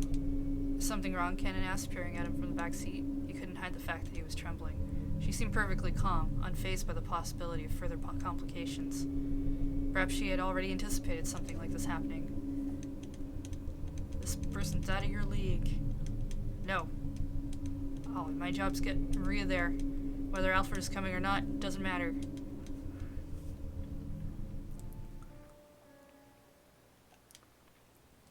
Maybe Stanley was right. Almost certainly he was. But Tatano couldn't put Maria's life in danger by turning back in order to save his own. Cannon, Tatano glanced at the young woman in the back seat. Yes, if Alfred shows up, don't worry about protecting me. Just keep Maria safe. You got it. That was all Tatano needed to hear. I'll give my own life to protect that girl if it comes down to it, he told Stanley. Fine, but I'm going to the lab too. Don't let your guard down. Got it. That was Stanley? Cannon asked. She probably already surmised the situation. Even so, she showed no sign of concern.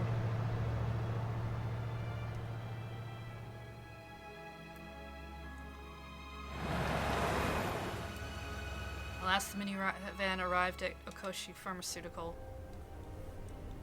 Tano pulled up at the front gate and got out of the vehicle. Off to one side of the entrance was an intercom. Okay, they are like, nope, we're not gonna do that for you. It's on lockdown. What? Oh, we came all this way. Sound of screeching brakes filled the air as the vehicle skidded. Kenji shows up.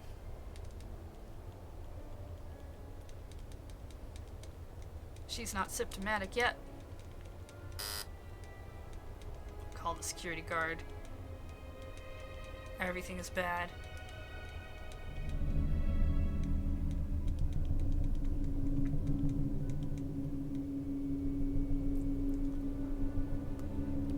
Tatano racked his brain for other ideas. Maybe they have to climb the gate and break their way in. Ah, yes, that's right. The security guard gets attacked too. I'd forgotten about that.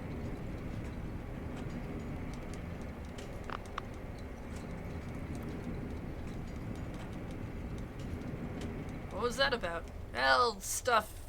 It's fine. Bye, Drazoth. Have a good night. Ah, so you're Cannon. Should we get you to the laboratory then?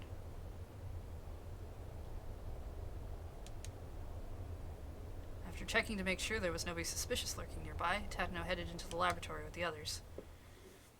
Oh, don't even get choices at that point. It took about 20 seconds for the elevator to reach the first basement level. It's deep underground.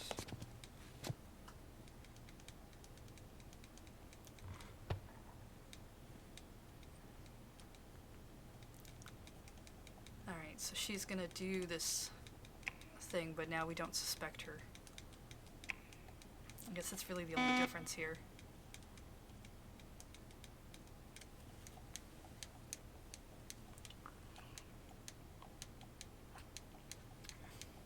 We get 2 failed attempts.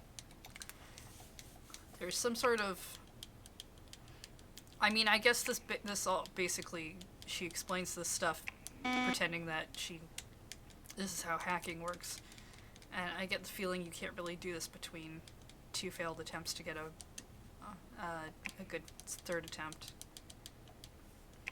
At least not quite like this.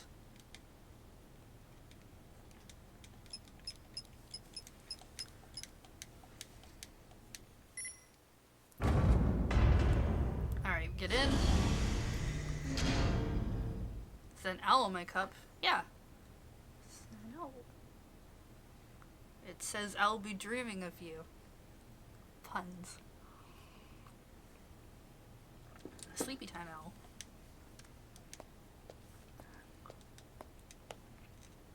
Tadno felt a surge of relief as he watched the 2 of them go. Cannon, meanwhile, was fastidiously putting away her equipment. What do you think? Tadno asked her.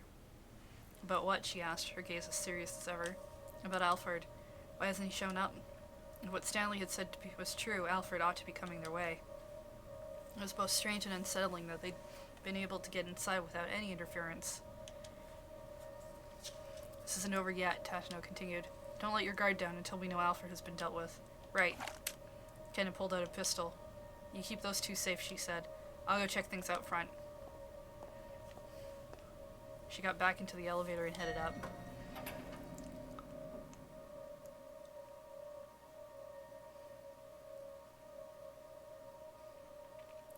And then, left alone in the hallway, Tadno was enveloped by an eerie silence. He drew his gun from his holster and then went into the storage area to join Osawa and his daughter. His cane and the soles of his shoes echoed on the hard surfaces all around.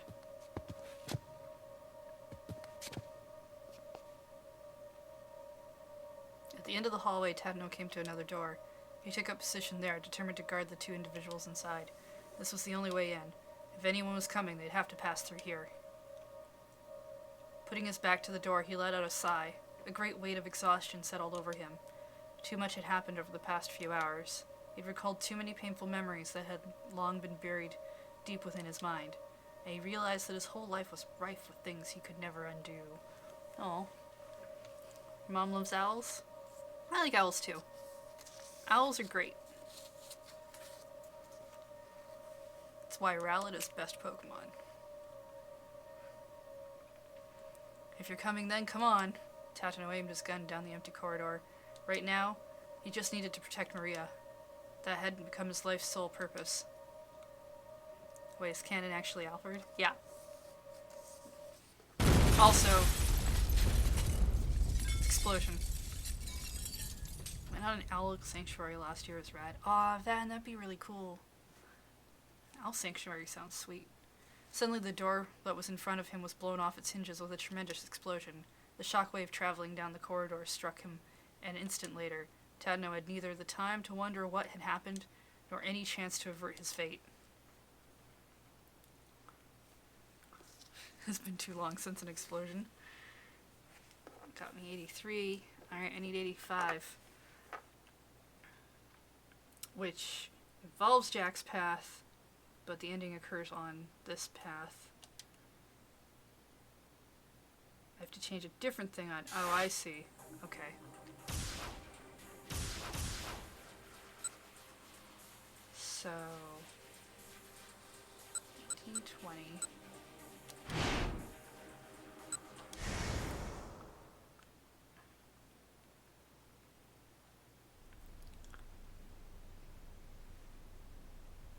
Dead swans.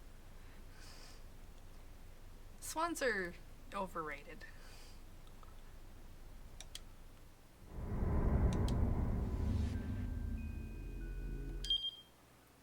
Okay, I really need 1845. Option A or C, ending occurs in Tatano's path. Oh, I see. He's jumped around. I mean, canon actually exists as a person. It's just not that person.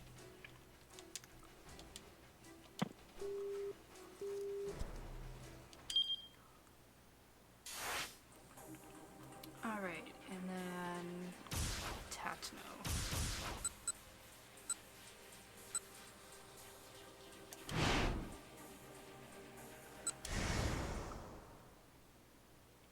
I may have accidentally missed another ending, but we'll check after. I don't think this matters.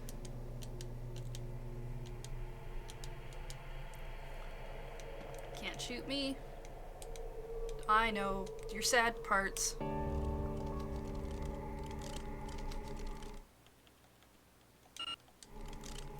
What? How do you know about those? Heard you talking to the younger detective. Go ahead, shoot me. Can't do it. What is this noise?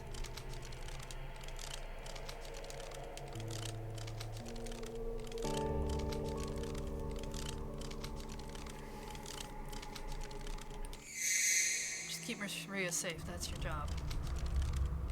That's what Stanley had said. And he was right. Don't hesitate. Don't think. This was Alfred, a sadistic terrorist. He just needed to trust himself and pull the trigger. Whoa. It's the sound of his brain gears turning. Yeah, okay, that makes sense. His brain gears are loud. There was a hard, visceral sound. Gastric fluids rushed up Tatano's throat. He pitched forward onto his hands and knees and vomited on the spot. The sensation of pulling the trigger, the recoil in the wake of the shot, it was exactly as it had been all those years ago. Oh, he never wanted to fire a gun again. At this point, he'd probably never be able to. Where were you even aiming? The voice had come from right in front of him. He looked up to see Cannon standing right there.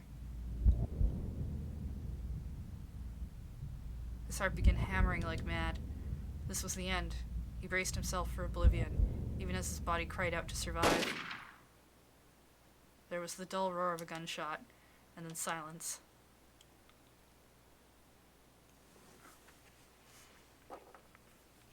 Okay, I got us 85.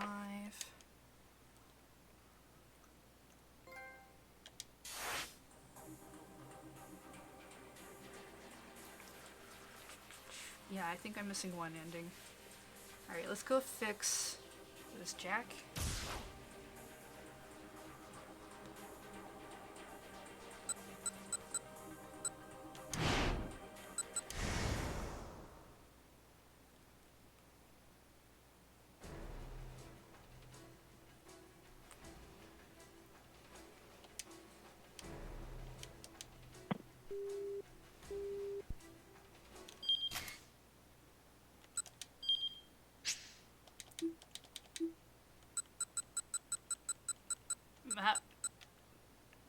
Yeah, okay, I'm missing 43. I must have accidentally skipped that. Anything else? Okay, we're gonna do the one more ending that we're missing. And then, because it's 9:15, we'll do true ending tomorrow. Yeah, I think it's just 43.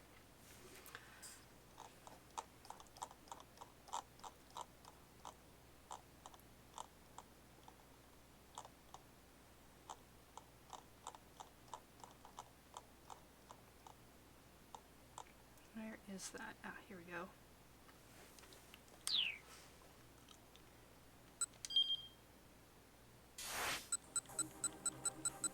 Cool. Okay, this is...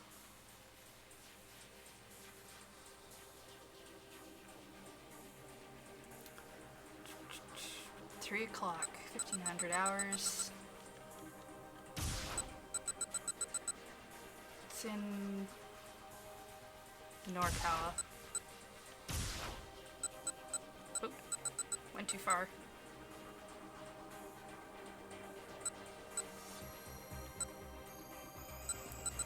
Not far enough. Gotta beat that dungeon for some reason. That's more important to me than getting the true ending. We might see about doing that too. See how I feel tomorrow. Choose option B. Right.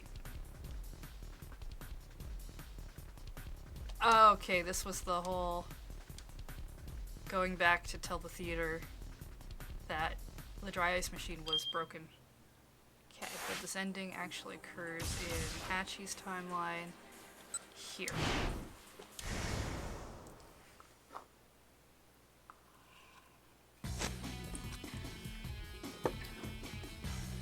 Hachi didn't slow his pace until they were nearing their destination. He was about to ask if she was doing alright when someone close at hand called out to him. Hey, mind if I ask you something? Have you ever heard of SOS? Hachi stopped in his tracks as a stranger stepped in front of him. The guy looked too old to be picking a fight with SOS. Hachi regarded him with suspicion. Yeah, why do you ask? Do you happen to be a member yourself? No, not anymore. The man's eyes flashed with a gleam of recognition. Did this guy know who he was? With a broad grin, the stranger took a step closer. Hachi's heart sank. He couldn't afford to get caught up in some new hassle right now. Hitomi flashed him a worried look. Let's go. Hachi and Hitomi dodged past the man and hurried onward. Even if the guy was harmless, they needed to be on their guard. There was no telling just how many thugs and assassins were looking for Hitomi. Rather than head directly for the surveillance building, Hachi decided he better make sure the stranger wasn't up to something. Hitomi followed as he slipped quickly into a back alley. There was no indication that the man was following them. What was that guy's deal? Hitomi asked. No idea, but he sure seemed kind of fishy. Doesn't look like he's coming after us, though. They took a quick detour through another seedy back alley. Then, as they were starting to head toward their original destination, Hachi felt a sudden searing pain in his back. Pop. Ugh. Glancing over his shoulder, he discovered that one of the foreign syndicate members had crept up and struck him from behind. Oh no! I've been stabbed!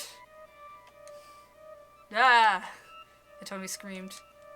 Another man had suddenly appeared, grabbing her by the arms.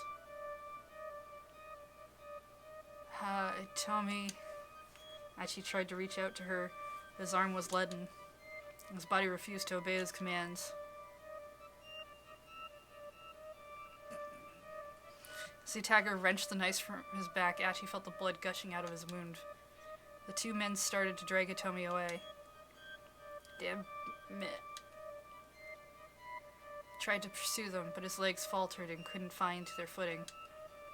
He was losing blood so fast he was starting to fade from consciousness. Hachi could only watch impotently as Hitomi was dragged further and further away.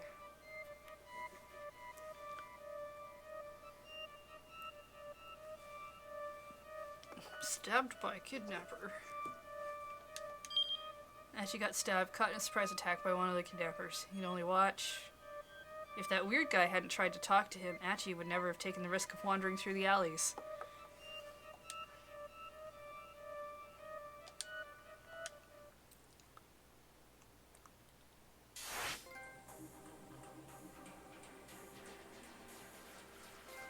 There we go. Alright, I need to fix that. That was Minarkawa's path.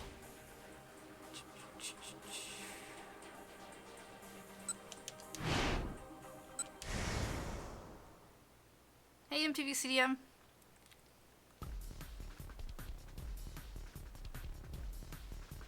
Okay. There, fixed. Alright, that got us all the bad ends. We're done with those.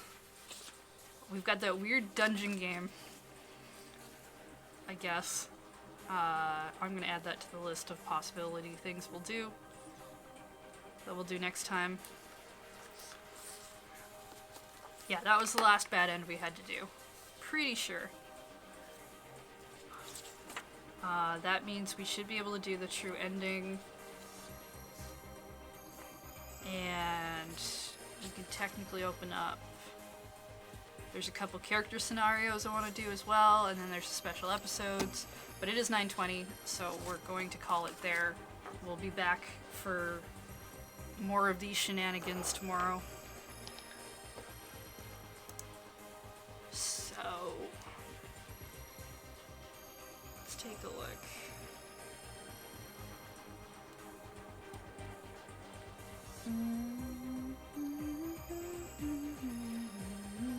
Who's playing a game? Oh, hey, Jordan's streaming. Let's go say hi to Jordan. Thanks for the cheery block.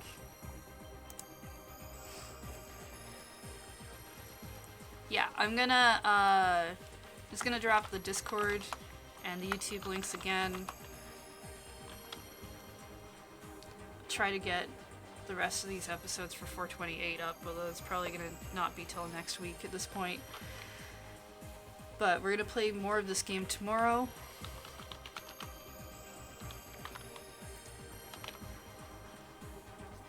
We'll probably start by doing the true ending and then looking at, there's some special episodes and a couple of new characters that we should have unlocked by then that I want to look at. The dungeon is interesting and I maybe kind of want to do that, but I think I might want to leave that for the end. We'll see. I'd rather start with the true ending at the very least. So I will be streaming that tomorrow at 6 p.m. Pacific time. And Sunday, if I'm still okay with playing the longest 5 minutes, we'll be back on that at 10 a.m. I don't know yet. I'm still kind of mad about the way that game is going. I might switch to something else. But for now, we're going to go raid Jordan. He's playing Enter the Gungeon, a game he enjoys immensely and knows a lot about. And thank you everyone for hanging out. I will see you tomorrow. You take care till then, okay? Bye. No, wait, that's the wrong button. Where'd it go? Yeah, there we go.